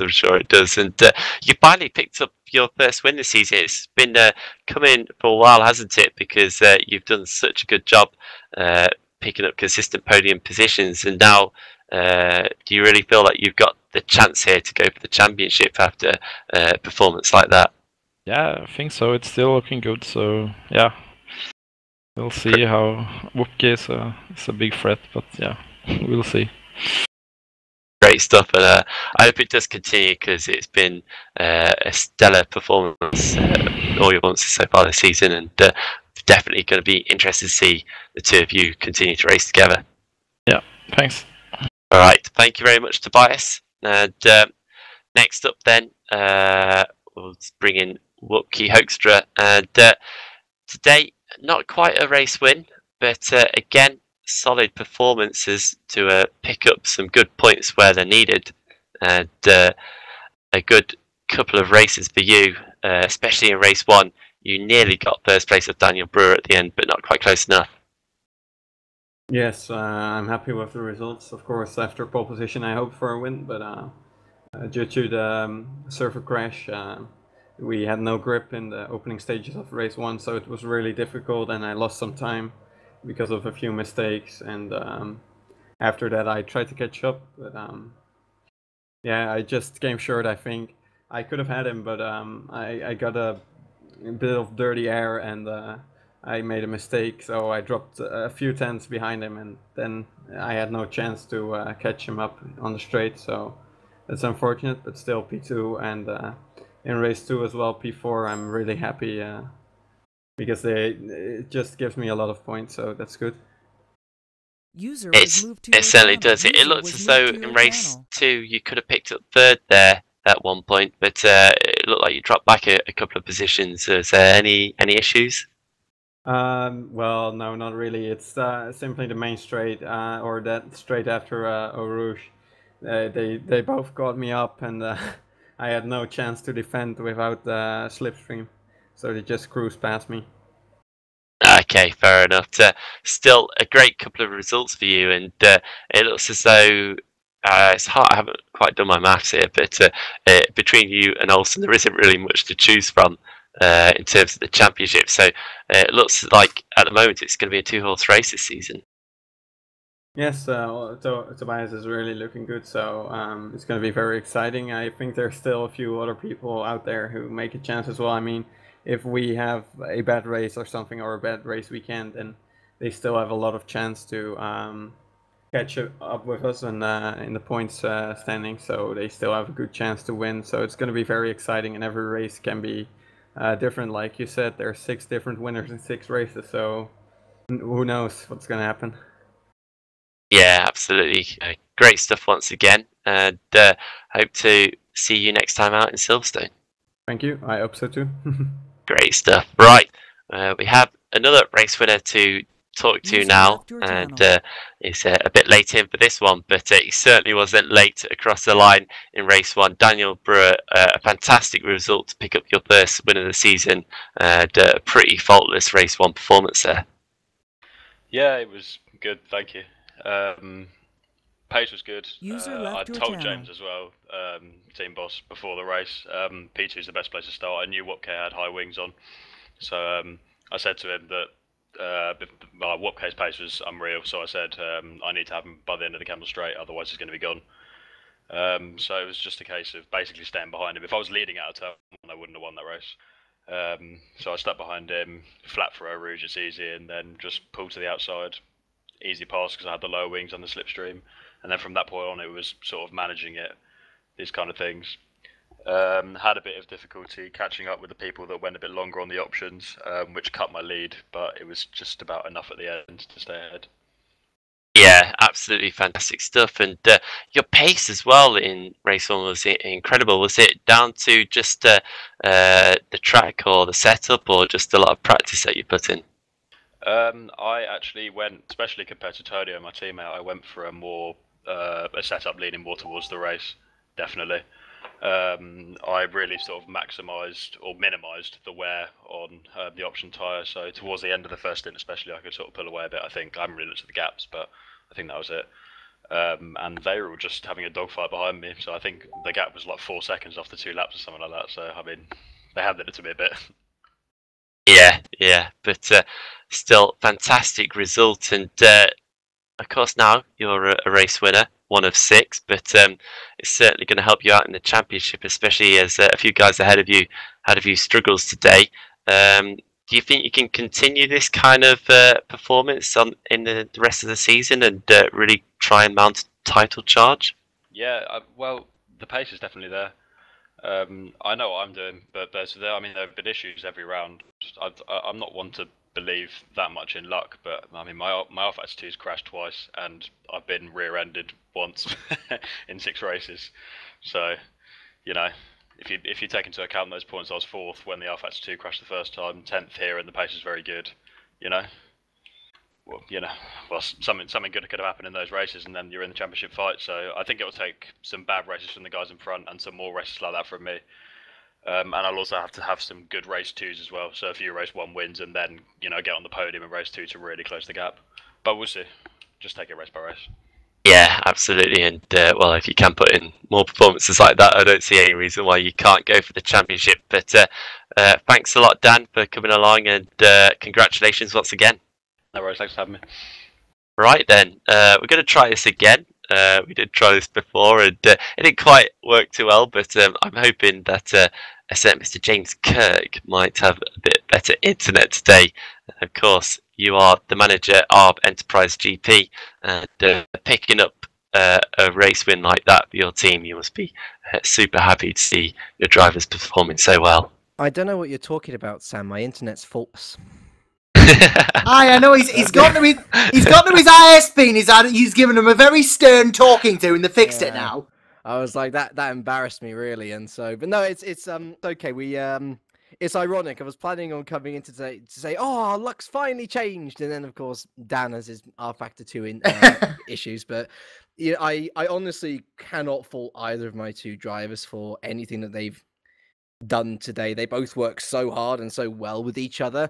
To be quite frank, a win and a podium in the same race is kind of what they've deserved all season at this point. They've always been there or thereabouts with podium pace, and so to finally be rewarded for that in one race at least. I mean, I know it's well, I feel so bad for Deltec and Stefan Ruel in particular. It's never nice to see PC freezes and podiums just go, especially at the last quarter as well. But you know, at the same time, it benefits us, so it's sort of like a bittersweet feeling. And of course, Antonio coming in 5th in race 2 as well means we get a lot of long overdue good points from around, and we can only hope that we take that sort of form and have less R Factor 2 issues in the next round. Yeah, and of course, this is your foray back into team management and getting your team back into a league. Have you missed it? Are you enjoying it? Have I missed it at this point after 3 rounds of stress? No. Am I enjoying it? Absolutely. It's one of those forlorn loves where you get, if you are a properly competitive team manager, as I am, as much as I was a competitive sim racing driver as well, you go with the happiness and the lows and the highs of the team. Like I say, I get as frustrated as my drivers when issues like today happen with Dan, but at the same time, to see your team achieve a 1-3 in that race, there's no feeling better apart from a 1-2, of course. So yeah, I'm just super proud of them. I'm super pleased that I came back, especially with WCS, the guys here, you know, your broadcast team as well. Got such a good thing going on here, and I certainly hope to stick around for a while. Good stuff. Any more plans for Enterprise for the future? Oh, spoilers. I have That magic word again. You have to wait and find out. Your interviewing prowess will not be getting anything out of me today, sir. Yeah, you see, what it is he's just trying to hide the fact he's going for Formula 1. Oh. Actually, to be fair, with the Halo stuff, yeah, not interested. Yeah, I was about to say that would delay anyone's interest. Yeah, certainly. We'll wait and see. I think I've already said I want to stick around at WCS for a while, for sure. That's always a good thing, because it's great to have you and your team about.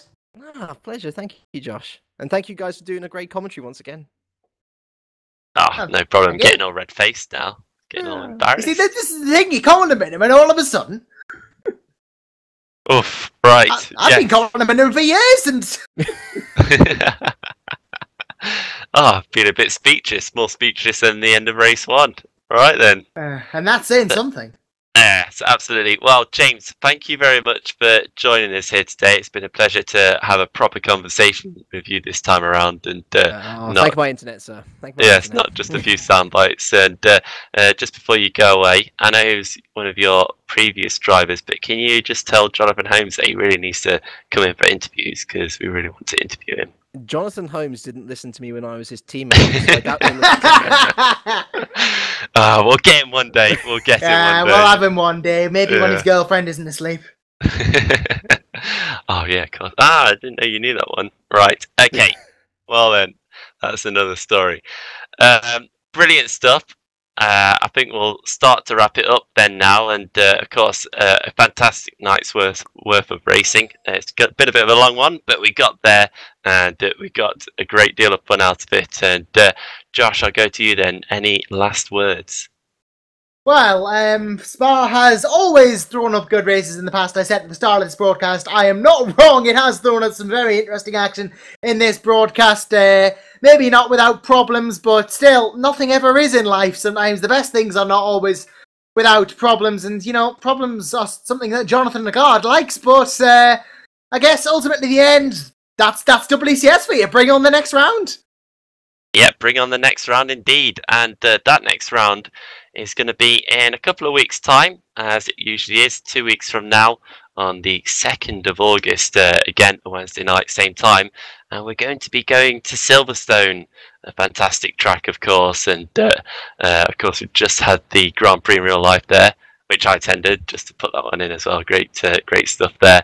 But before that, there is more WCS action to keep you guys interested at home, and that's coming from Zandvoort, and that is, of course, for the Renault Megans, the 3rd round of the season. And after a very rainy Zolder, we'll see whether we have a bit more of the usual stuff. Of course, a lot of excitement, whether it's raining or if it's dry. So definitely check that one out on Monday, the 24th, again at the same time. But if you can't, not a problem. You can always catch it up. It'll be on YouTube as well. Always there to watch after the race. But it's good to have you guys in for the live race as well. But now, at the end of the day here at Spa, I think it's time to say our goodbyes. And before I do that, just say thank you once again to Joshua Anderson. It's been a pleasure to have you here in the box again, and you will be sorely missed because, of course, you're not going to be here for the next round, for the next Megane round in Zandvoort. So I will miss you very much so, but can't wait to see you again and have some more commentary fun in a couple of weeks' time. You'll be able to get a word in edgeways now on Mondays. It's gonna be weird. I'm gonna have to turn the volume back up on my headset. I won't be deafened. Yes. And of course, let's not forget Argo Teder, who, as always, brings you these fantastic pictures for the GP3 League. Fantastic stuff that he does on the cams every single round, and we look forward to having you back once again because you really do make a great job of it. Thank you very much. But for now, that's it from me, Sam Jones, and we'll see you again in a couple of weeks' time. Goodbye. Bye.